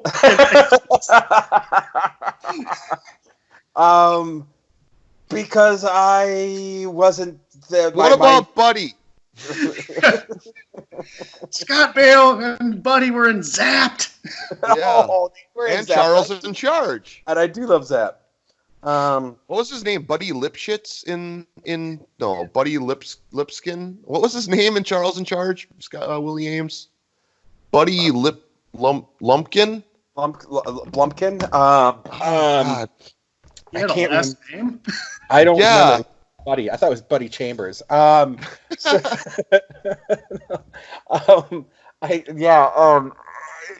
In retrospect, I really can't defend a lot of the Scott Baio pick. That was just a Hollywood cash grab. I have to fault myself, and I would argue with that point. Let's go with Chachi, He's going to put butts in the seats, huh? Let's have him helm a sci-fi epic. Well, sure. I get, knowing what you were aiming for and the surrounding cast that you had around him. I'm not going to say it didn't make sense. I just, I think it's a little bit like with the Travolta thing with me. You could never endorse that. I just can't endorse Scott Baio in any way, shape, or form. But I'm not going to say it doesn't make sense with your other casting choices and what you were trying to do. That being said, my pick was a yet to break out, but currently he was acting at the time in BBC projects. Gary Oldman, looking for his big break, and I just kind of pictured pairing him with the one and only Stanley Kubrick, who's known to give some actors, namely the guy who I picked for my Paul's daddy, Malcolm McDowell, his big break. So, we kind of went with our themes, and your pick was not against your theme. I just liked mine better. I'm sorry, man. I just did. Sorry, Tom. You really shit the bed on this one. You're You're allowed to say I shit the bed because I did. You got Ernest Borgnine right, though. I'll give you that one. Borgnine. I support that pick. Yeah, I got that one right. I do think I got the girls right. That we did. I liked your Victoria Principal. I liked your Victoria Principal pick, actually. Like, the more I thought about it afterward, I'm like, yeah, why not? Sure. For what you were trying to do, it would work, absolutely. Yeah. You could have picked way worse than her, for sure. Yeah, I absolutely. And I didn't like your Heather Locklear. You did or didn't? Did not. Did not. What the fuck? Do you think that's a Cheney? Are you fucking serious right now, dude? I get she's half Native American, but dude, she's a dumb blonde white bitch. Sorry, guys. Hot take. No, I think I was trying to be provocative there in my pick, and like, I'm going to draw this out and be like, he'll never guess she's part Native American, and hey, this clan of people on the sand planet are all going to be played by Native Americans. And the most popular among them will be Heather Locklear. Yeah, that was a pretty pretentious choice. I'll give you that. It was very pretentious, actually. Yeah, now I'm increasingly more embarrassed by it the more I think about it. Yeah, that's kind of casting Johnny Depp as Tonto type of thing. Like, yeah, there might be some Native American in it. Like, you just don't do it. Yeah. Fair enough. But how about our fade picks, though? I think this is one where we were both kind of thinking in the same direction. We already mentioned you picked Jan Michael Vincent for fade, right? I did, and I was right there with you. I picked William Zabka, 80s bad boy, Johnny from Karate Kid himself, William Zabka. I think I gave you that one, but I think that's kind of a wash because we really were fishing from the same pond there. What do you think on that one, Joe? I like Zabka better, just because I feel like he's a better antagonist. I mean, he's like a one-note character actor. I mean, like you guys mentioned, like with the Cobra Kai show, it's just he plays one guy and that doesn't have a lot of range, but I think that range would at least work for this villain. I would say he's more of a quarter-note actor. Yes. I think he could have done. I think he could have done more than what he did. I'm going to give him more credit than you guys are. I think so. He could have done, have you watched Cobra Kai, the show? Mm-hmm. I watched the first episode. Honestly, I hated it. I have a really hard time with these. This is more of a principle thing than anything. I'm just exhausted from all these nostalgia porn. I'm so burnt out on it. My frontal lobe can't handle it. I get that. I mean, and I'm not going to pretend it's anything but that.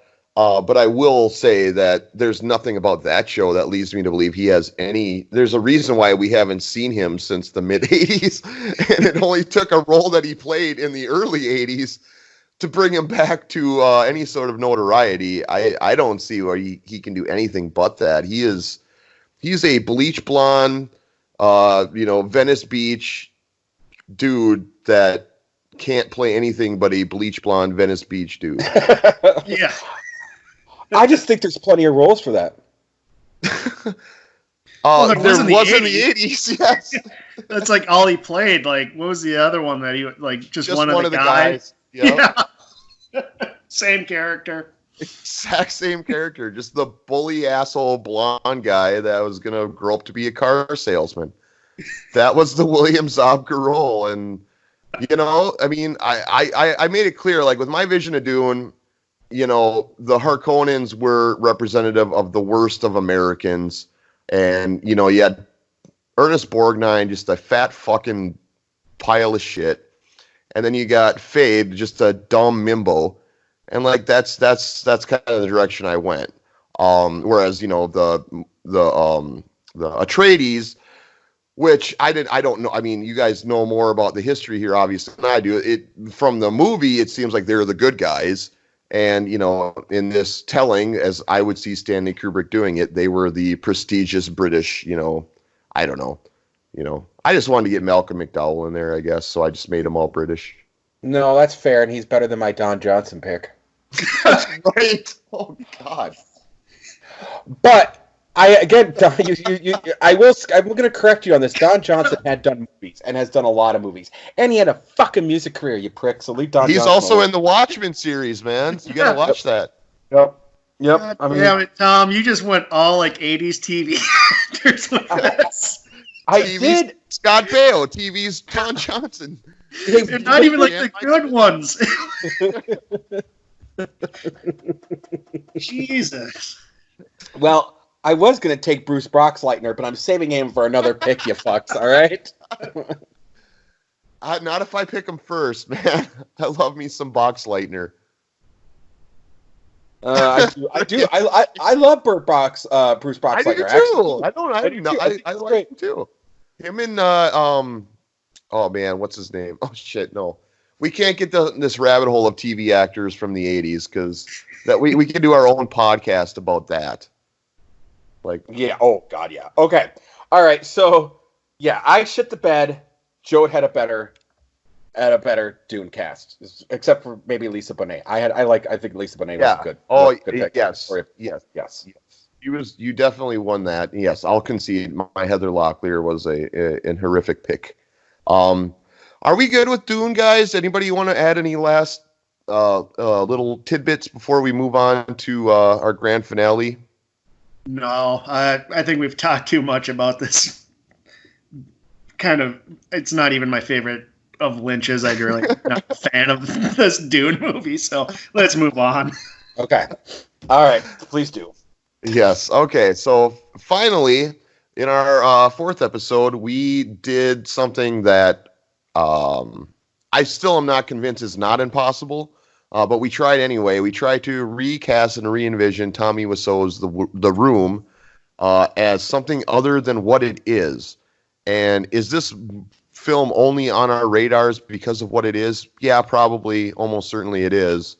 But what if it was something different? Tom, why don't you give a rundown here? You certainly talked about it last episode, but maybe a few tidbits that you weren't able to sneak in there about what went wrong, what was The Room, and why is it still in our consciousness this many years later? Oh God, it asked me the question, what is The Room? You're asking me what's the meaning of life. All right, so fuck you for asking that question. You're welcome. What I can tell you is that what it was that Tommy Wiseau and Greg, and I got to correct myself here. I was calling Sinestro. It's Sestro. Greg Sestro. That was Cicero, wasn't it? Oh, Cicero. Yeah. Yes. I'm gonna call him Cicero. Yeah, I'm just gonna call him fucking. We'll all have our wrong way of pronouncing his name. That's how much he means to us. And you know I what? love Gary Serpico. You know. There we go. There we go. I'm gonna call him what I'm pretty sure he got called all throughout high school, which was G-Spot. So G-Spot. So Tommy Wiseau and G-Spot are doing film classes and plays and things together, and Tommy wanted to be really a play guy, or that's really where he wanted to do it, because he did not foresee himself doing these things. And theater. Well, G-Spot got the role for Retro Puppet Master.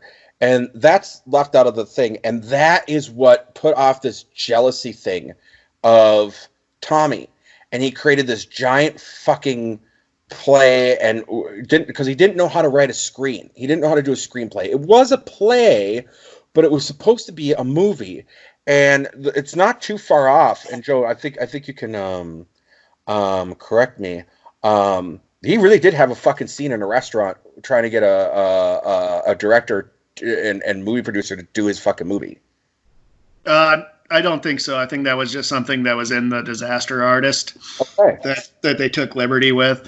He could have done it. I haven't come across anything of Tommy doing that.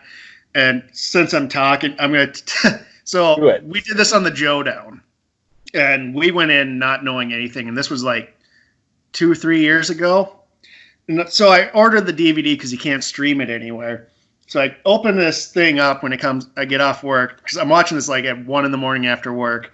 I open up the DVD, And what you get is a headshot of Tommy Wiseau, and on that backside, it's a advertisement for Tommy Wiseau underwear.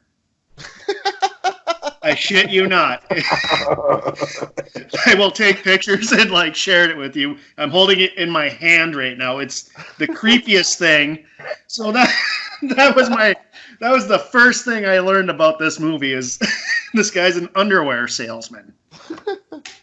And it was like the most surreal experience of my life. I was laughing so hard because this is you can tell this guy's trying so hard to make a movie, but it's like if an alien, like you guys kind of, it's like an alien made a movie based off everything they just saw on TV, American television, and said, this is the great American story. Jesus Christ. Go on, Joe. I'm gonna let you take the floor a little bit here since you're our guest. Okay, so after I watched it, I was just floored. And I had to work the next day. I stayed up and then I watched the riff tracks talking of this because I was just like, I got to watch this again, but I got to have a little more perspective because, the riff tracks people probably, did a little more insight or whatever. Blew me away. I slept for like 3 hours, woke up, and that's when I ordered Sestero's book. I went on a weird deep dive with this movie. And you guys brought it up, and I'm going to have to disagree. I think this movie's going to stand the test of time as a cult, cult favorite, just because it's like I brought a friend. We played in the theater in Bemidji, and he said it was like watching it an acid trip without being on acid because everybody are just walking in, they're leaving, they're just partial conversations. It's just surreal. Like, this movie makes no sense. Like, Sestero calls it one giant plot hole, and it's true. It is. And one of the things we didn't get into, I think, in our podcast, and Joe, feel free to chime in here at any point, was the character Denny. And because what was Denny, right? And the whole thing is that Denny? The reason why Denny, I don't know why they left Denny in, because there was so much that they wanted to do in that play, or the original draft of what Denny was, that all the edits and cutting and everything down that they did, you just got this thing. I mean, it's just this, like the drug plot line, the adopted child thing, the wanting to have the threesome thing. I'm just going to sit here and watch you guys thing. These are all things that were there, but then by the time they did the next set of filming, they cut it out, so they never went back to it. And that's part of what was going on, was these things were being done, and they never went back to finish it because just everyone wanted to be done with the movie. Because it just was going over and over and over and over the time frame that these people were supposed to be there. And the funny thing about Denny is, after they filmed it, the actor who played him asked Tommy, this guy's why is the character so weird? And it was after they did it, he's like, oh, he was written as having a mental illness. What? But they don't tell anybody. That makes it worse. So it's just worse. Yeah, so it's you get this really creepy character, but then it's just it was by design, but he didn't tell anybody. Oh, God. Speaking of not telling anybody and things like that, the other thing that really pissed me off, and you mentioned it, but we didn't get into it too much in the podcast, was Tommy was infuriated by how poorly received The Room was.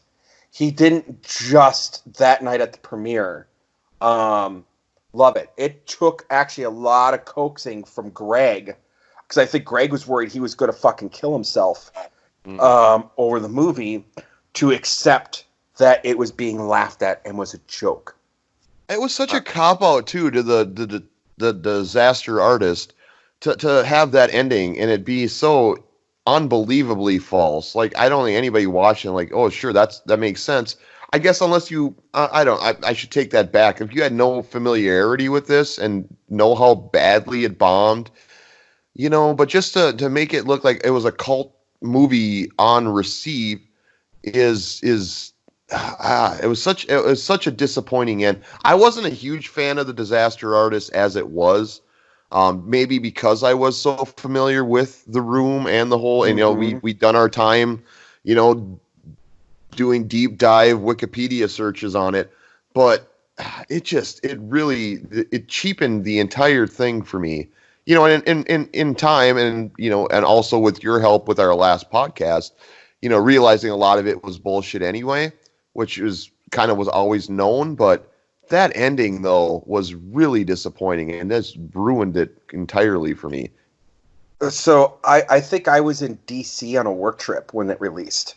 I was in DC for my work, and was at a conference for like a week there when the movie came out, and I went and saw it with my partner in crime, my buddy Rob, and he enjoyed it much more than I did because he didn't know everything. He didn't go on the Wikipedia searches. He didn't do any of those things. Right. And I came out walking out and kind of explained to him that it was good, but it really is not a true telling of what the fuck happened there.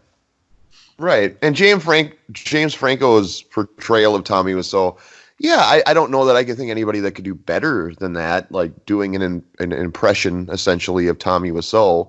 It was good. It was, at times very entertaining. But yeah, I mean, you just knew that there was something lacking there. Like it had to have been worse. It just had to have been to make such a terrible product that so many people have vehemently disowned, after the fact. And then to try to wrap it up in a little bow where everybody is congregated together and like realizing, we made something that audiences love, in this theater at the premiere. I don't know. I'm hung up on that, but that just, it was such obvious revisionist history to anybody that has any familiarity with this project. Yeah, that movie was when I was watching that movie, the whole time I was just like, I'd rather just be watching The Room because they're just recreating so much out of it. So much of that movie's bullshit.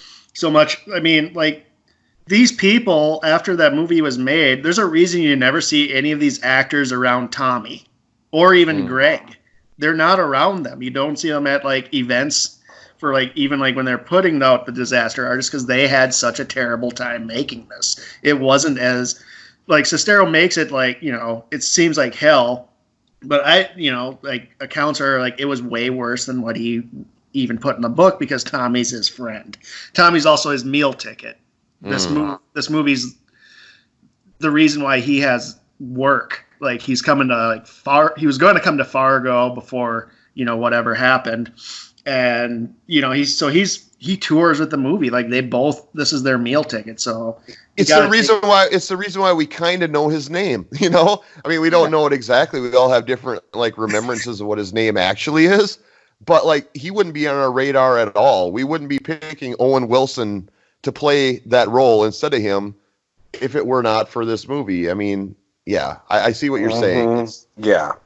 So this was like that Disaster Artist. I just, whatever, it was there. I just knew it was a lot of just BS, but there's just, it's whatever. It made me, I'd rather have just watched The Room because I think The Room is probably a more honest tale of Tommy Wiseau than that is.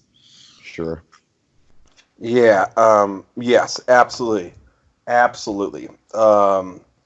So Joe, you were the one that turned me on to the, and by the way, Joe, spoons, not forks. Correct. Yes. I did catch that too. And I had meant to, we usually open up our standard, podcast episodes with our, corrections at the top. And, yes, you're absolutely right. For some reason, my mind went to forks. I don't know what that says about me. Freud might have an opinion or two, but yes, in fact, it was spoons. It was phallic spoons. Fuck. So Jesus Christ, get your goddamn diapers. God damn it. Fuck. Joe, tell us about this documentary that they're trying to make. Well, it's made. They can't put it out yet. It's called A Room Full of Spoons. They have a website. It's not like this is a big secret or anything. after I saw The Room, this was one of the first things that came up on Google. I was like, oh, sweet. Now I can figure out more about Tommy Wiseau, because it's just like, who is this weirdo? Like, nobody has like a concrete history of him. You know, Thom went into like how he made his money, but there's still the mystery of where this guy is even from. Right. Right. So what is that accent, man? What is that accent? It's the Louisiana accent. You know, he's from New Orleans. Yeah, it's Creole, don't you know? So they made this documentary. They did they did deep dives on him, and they apparently found something that Tommy doesn't want out. And my guess would be not so much like how he made his money, but where he's from and who he actually is probably why he keeps suing and throwing injunctions out at these people to prevent it from coming out. I don't know why. It's also adding to the mystery of like, who the hell is Tommy Wiseau? Because that's not even like a normal name. Even like if you go to Europe, there's nobody with the last name Wiseau. Like, where the fuck did this name even come from? So yeah, they can't release this documentary on Tommy and the making of The Room and all that, because there's something in it that he does not want out.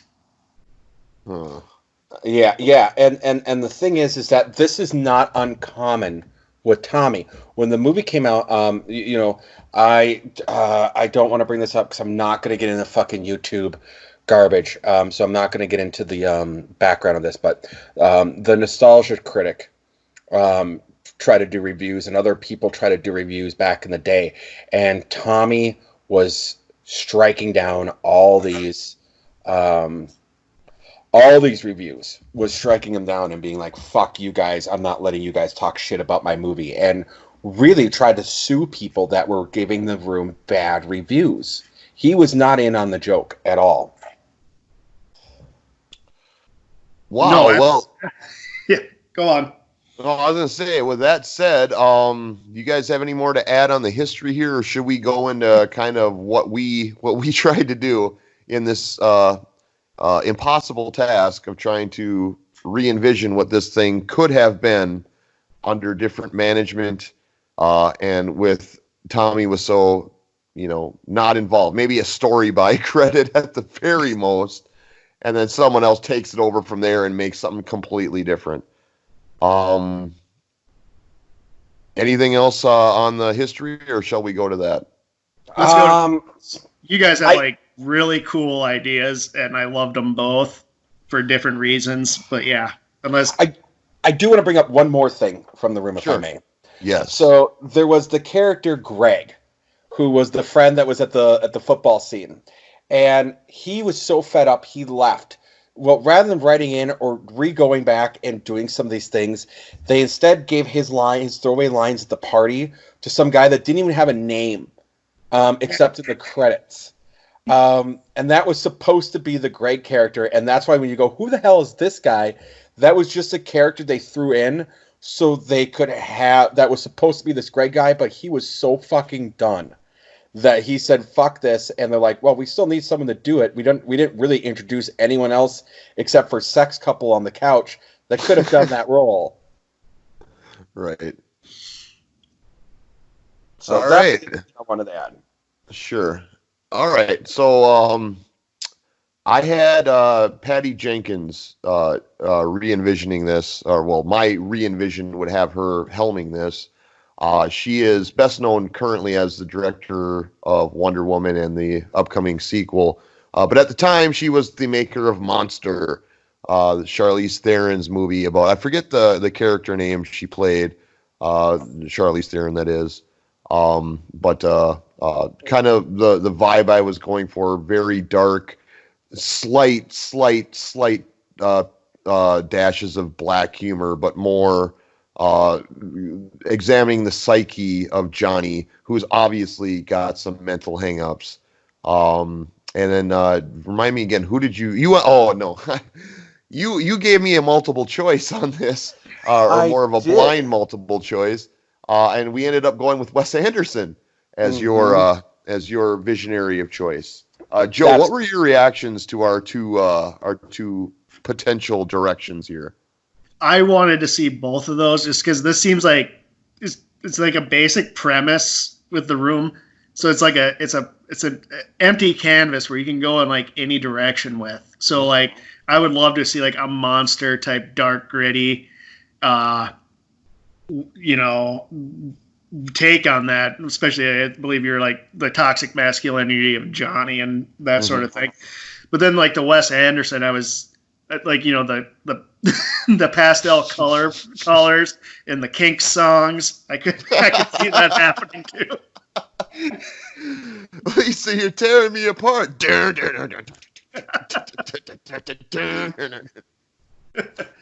So yeah, I liked them both. So I'm not gonna like lean one way or the other. I thought those were both like bold and like interesting choices. So I'm at a wash with that. I like it's them hard. It's hard too, and we have such two completely opposite directions that we go in. Like, how do you? I mean, because both of them are interesting to say the least. Like they would, but they are two totally different movies. Like it's easier when we have a Jan Michael Vincent and a William Zabka, where we're, like I said, we're both swimming from the same or fishing from the same pond there. This is like, it's so polar opposite that both are kind of fascinating to think about how they would have turned out in the end. Yeah, and of course, I want to see the John Waters take of The Room. I want to see that. I want to see Divine be Lisa. Was she still alive at that point? I don't know. No, Divine died in the 90s. So Divine died in the 90s, sadly. But you could have Ricky Lake do it. Fuck it. Yeah. It's like, because one of the things I felt like when I was watching The Room is just like it did have like a Pink Flamingos quality. Like the pictures of spoons are not that far removed from like the pictures of the Manson family that are just sprinkled throughout the house. So it's just like that was just up that alley. But you guys both went with really good choices on that. Yeah, our Johnnies too definitely reflected our the direction we were going. I had Christopher Maloney, best known as Gene on Wet Hot American Summer, and he was on like a decade's worth of Law and Order SVUs. So some range there, I guess, is the point.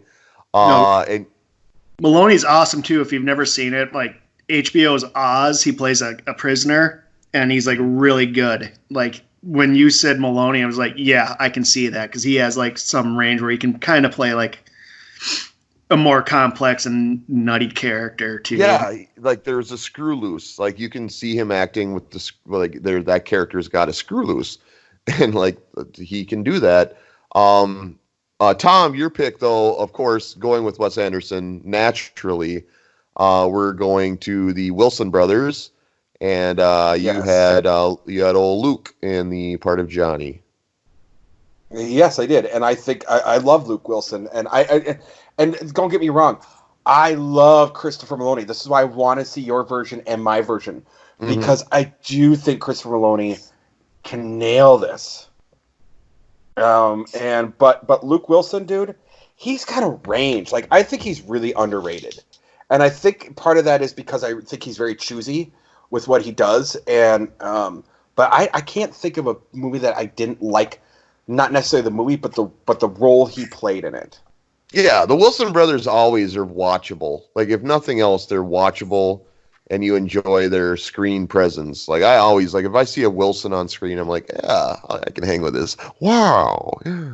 Yeah, and I like it too because they don't look anything alike either. Like just like.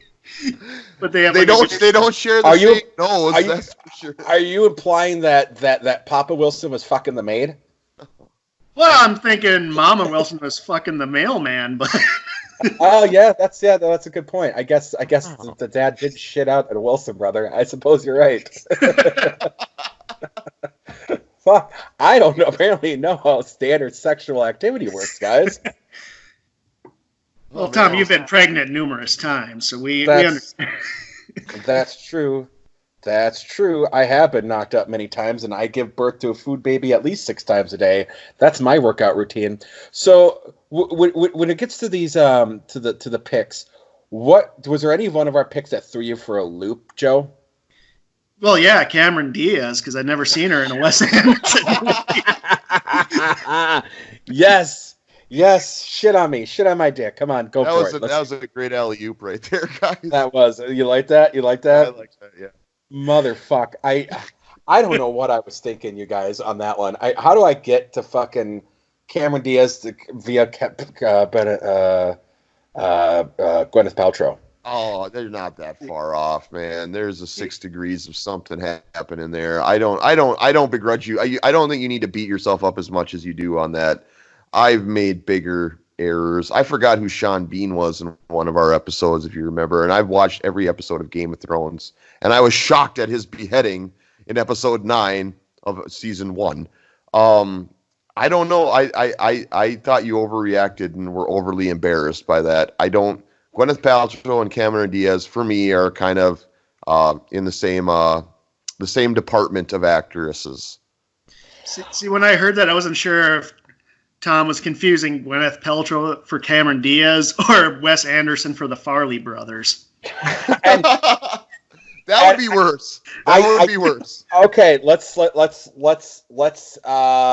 into that here a little bit. I think it was a combination thereof, which is really bad.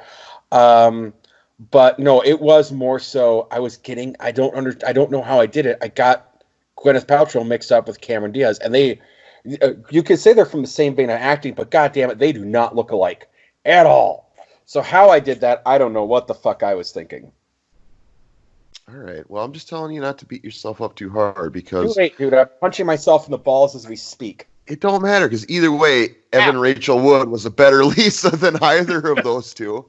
Yeah, so, that's the truth. But I want to talk... I mean, What's that? I think he cut off. He cut off. Uh-oh. Technical difficulties, ladies and gentlemen. Technical difficulties. Look what your Cameron Diaz choice did. Look what it did. Look what it did. Look what it did. Damn it. Oh, we lost. Where is Joad? Where is Joad? I want to look here. Where is he? Where did he go? Joad. Oh no. We'll give him a minute. In the meantime, Joe, I'm going to give you kind of the floor a little bit. What you thought about our picks, and and again, I also did a Kevin Smith one. Yeah, the Kevin Smith one.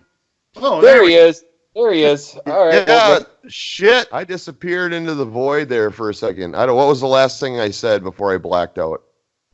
I believe I was punching my balls. And you're hiding your rage at the Cameron Diaz mix-up. You're like, don't beat yourself up over it, and then you just kind of blacked out. Oh, wow. Yeah, I lost connection there. I blame Voldemort. I blame Voldemort as well. Goddamn Voldemort. I think what I was saying while I was talking to nobody was that we both improbably landed on Owen Wilson for our mark, and that was pretty incredible. So there's not really much to talk about there. I think Joe, what do you think of Owen Wilson playing Mark? Isn't it just a match made in heaven based on how Greg Cicero played him? Yeah, because Mark's just like the male doofus, and that's kind of like what Owen goes for with a lot of... I mean, he has range. He's a good actor. I like him and everything. But, like in Royal Tenenbaums, he plays like a Mark-type character, like just kind of like this dude. Wow. Did I kill... Oh, wow. That's really interesting, guys. Did I kill the dog? I need help.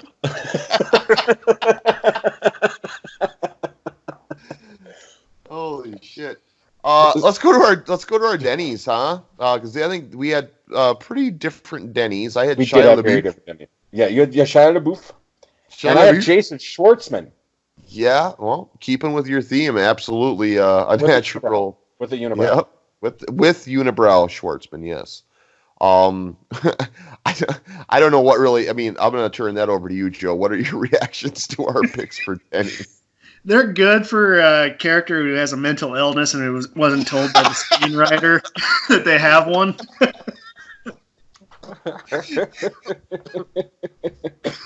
God. So yeah, I think And I would love to see it too, as it played out in the making of the room. Like they weren't told that their character is this until after it's done. Jesus Christ! All right, moving on. Claudette, we both jumped into that Golden Girl well. I picked us 2 Golden Girls. I had in comparable B. Arthur, and Thom, you had Betty White, right? Yes. I don't know, 6 of one, half a dozen of the other, right? I mean, Joe, here's a game for you. Who would you rather see play Claudette, B. Arthur or Betty White? I would go with B. Arthur on this, just because her demeanor is a lot similar to like Claudette in the actual movie, where she's just kind of like, I definitely have cancer. Yeah, I can hear B. Arthur just saying that for no reason, I can just picture that in my mind. I can't really picture Betty White saying that. It'd be sad if Betty White said that. Yeah, like she wouldn't in either of our versions. Like the script would be way better than that, but yeah, no, I know what you're saying. Like B. Arthur seems more pliable. Like you don't want to see Betty White get breast cancer, and that would, maybe that'd be a theme that makes it into the actual script. Harsh. Wait, you guys aren't just gonna drop it? Like just drop that bomb and then just have the daughter just like ruefully just continue. Mom, what about my problems? I think you do. I think you absolutely, at least in my version, I think you do, because you just have B. Arthur bring that up and do it. And I do agree, actually, between the two, I do like B more for that role, because she does have that, the comedy, they're both very funny ladies. The comedy, though, of B. Arthur is much more sharp, and than Betty's. She's got bigger balls, man. She's B. Arthur. She's got a bigger cock than me. Yeah, right. Yeah. All right, guys. Well, any last thoughts here on revisiting The Room? No, I think we covered it. We beat that shit to death, huh? I think we'd beat that shit to death. Yeah. As one is wont to do, because it's an endlessly fascinating little tale in cinematic history. And it was we joked about it, but it was hard. It was really hard to think of, like, what can you even do with this because of what it is, and I think we spent our time trying to maybe play it down. I think Joe's maybe right here. Maybe we underestimate the staying power of this, but I think we both were justified in being skeptical of the merits of it having that kind of staying power. It's a really terrible movie. It was really poorly made, and it was a terrible experience for everybody involved. You don't want to encourage projects like that to have a long shelf life. You'd rather something that people actually have fun making. You'd rather a Wet Hot American Summer happens than The Room happens. But yeah, I think we're done with that. We're done with that with that picture, thankfully. But I think we really did cover in all of our projects here that we revisited. I think we really did go over a lot of ground we didn't touch on, and then obviously Joe adding a fresh perspective to it, as well as to our picks. This was fun. It was a lot of fun. Joe, would you agree? Yeah, I had a blast. I mean, I can talk movies nonstop for hours, so I appreciate being able to come on here and talk with you guys about it. Absolutely. Well, we're not done quite yet. We're going to take one more ad break, and we're going to come back, and then we will say our goodbyes, and then maybe remind everybody what we have in store when we get back to reality once the veil of Voldemort lifts. All right, we'll be back in a second.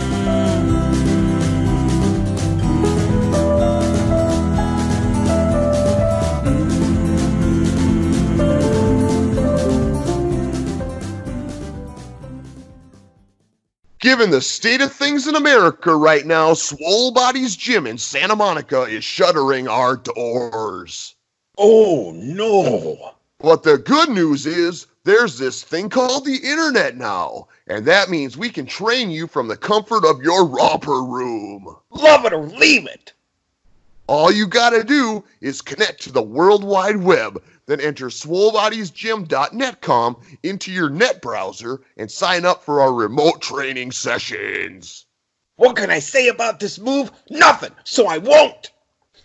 Our world-class trainers will connect with you through your webcam device thing and motivate you to go from flab into fab in no time. Muscles, anyone?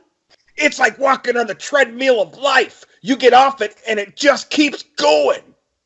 At only $251 per hourly session, you will be strutting into the apocalypse with a stunning beach bod. I say I'm 1,000,000%. That's better than 100%. Swole Bodies Gym in Santa Monica, where gains get got. Now from the comfort of your own home. Hey, Freak Show, you're going nowhere. I got you for 3 minutes. 3 minutes of playtime. Ooh, yeah. Don't give me your reasons to stay.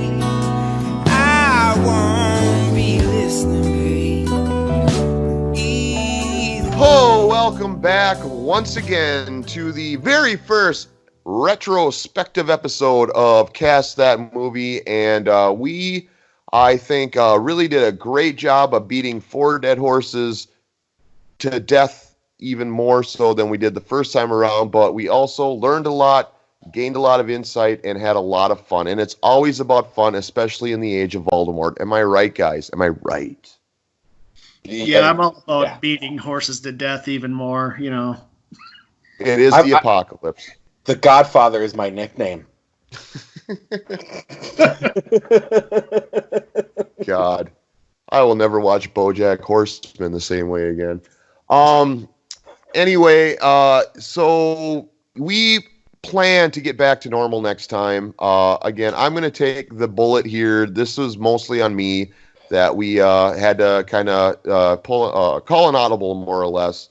I just didn't feel ready to do a full-fledged show, and I appreciate Thom accommodating me on that, and I really appreciate Joe stepping up and adding another element and turning this, helping to turn this into a great experience in and of itself.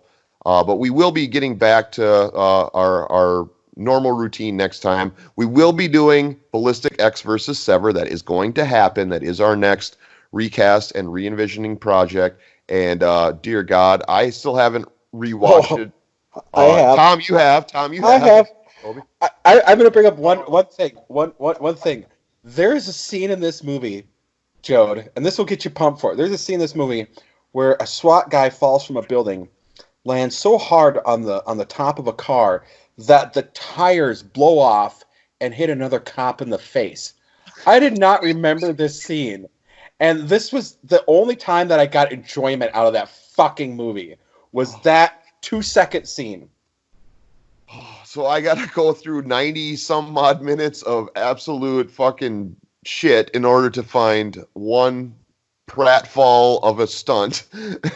And I'm glad there's at least that, I guess, actually, because I didn't think there was even that to look forward to. So we're gonna go there next episode. If you guys want to also suffer with us, by all means, watch that movie.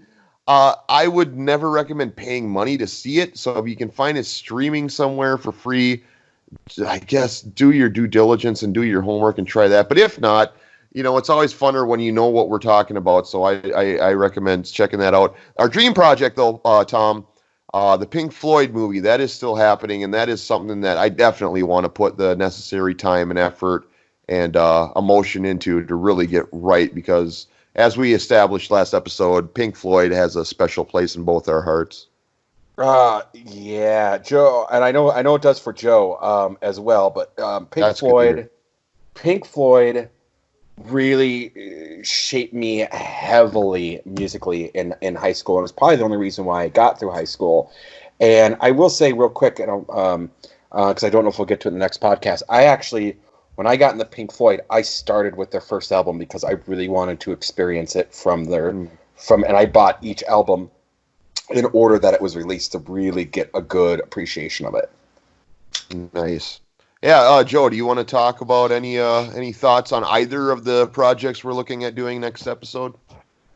I'm interested in the Pink Floyd one. Pink Floyd's my favorite band. I got Pink Floyd tattoo, so I'm excited. They have such a crazy, weird story that I think it's rich for a biopic. It really is. It really is. It really is. There's so much there, and it's, honestly, when you think of some of the musical acts that have had biopics, like I love Elton John, and obviously he has a story to tell. But when you think about, I don't want to compare musical acts to each other, but when you think about what Pink Floyd has to offer, I think at least as much as the Doors, and as far as drama. So I think it's one that we're sadly ahead of the curve on, because I think it should have been done by now. But had it been done by now, we wouldn't be able to do what we're going to do. So I guess we should maybe count our blessings for our own selfish sake, that we get to kind of break that ice and kind of go there where no one else has gone before. So I'm looking forward to that. That should be a lot of fun. I think it's going to be a lot of fun, and I'm going to try, Joe. I know you know a lot of the history of it. I know a lot of history of it, and I'm not going to be able to touch. We're not going to be able to touch into everything that happened, and I apologize that we're not going to be able to. We'll have to. I mean, that could be its own 2-hour podcast. Is truly the odyssey that was Pink Floyd. Yeah. And I would say, this has gone so well that I'd love to do another retrospective down the road, and maybe we can do a retrospective of some of our original projects next time instead of some of our recasts. I think that'd be a lot of fun. But this might have to be a monthly thing. Yeah, why not? Well, maybe not even monthly, but just every so many episodes. Hey, let's look back and let's re-examine what we did and get a third opinion in, because Thom, when we go at it sometimes, I think maybe an extra perspective would definitely be of value. I think we learned that in these last couple hours. Yes. That sometimes we don't see the forest for the trees. So yeah, Joe, thank you very much for joining us and being that extra perspective and helping us learn things we didn't know. The thing I'm taking away, unfortunately, is probably not the thing you wanted me to take away from this, more so than anything else, is that Clint Howard is a Trump supporter. Yeah, I'll share. I share with Thom, but yeah, he campaigned for Ted Cruz. Oh, I'll forward you that article too. So yeah, lots of surprises this episode, I imagine. Yeah, a lot. As always, a lot to digest, but I think I might get some acid reflux from some of this stuff. Thanks everybody for listening. Thanks again for joining us for this very special episode. We're on Facebook, we're on SoundCloud. Like, subscribe, share is a big thing that we need. Thom, why don't you say our last goodbye here? Last goodbye here. Okay, we will be back in 2 weeks with a brand new episode with brand new content and 2 brand new projects and games. I'll keep the pants off next podcast. Yes, pantsless is bestest. All right, bye.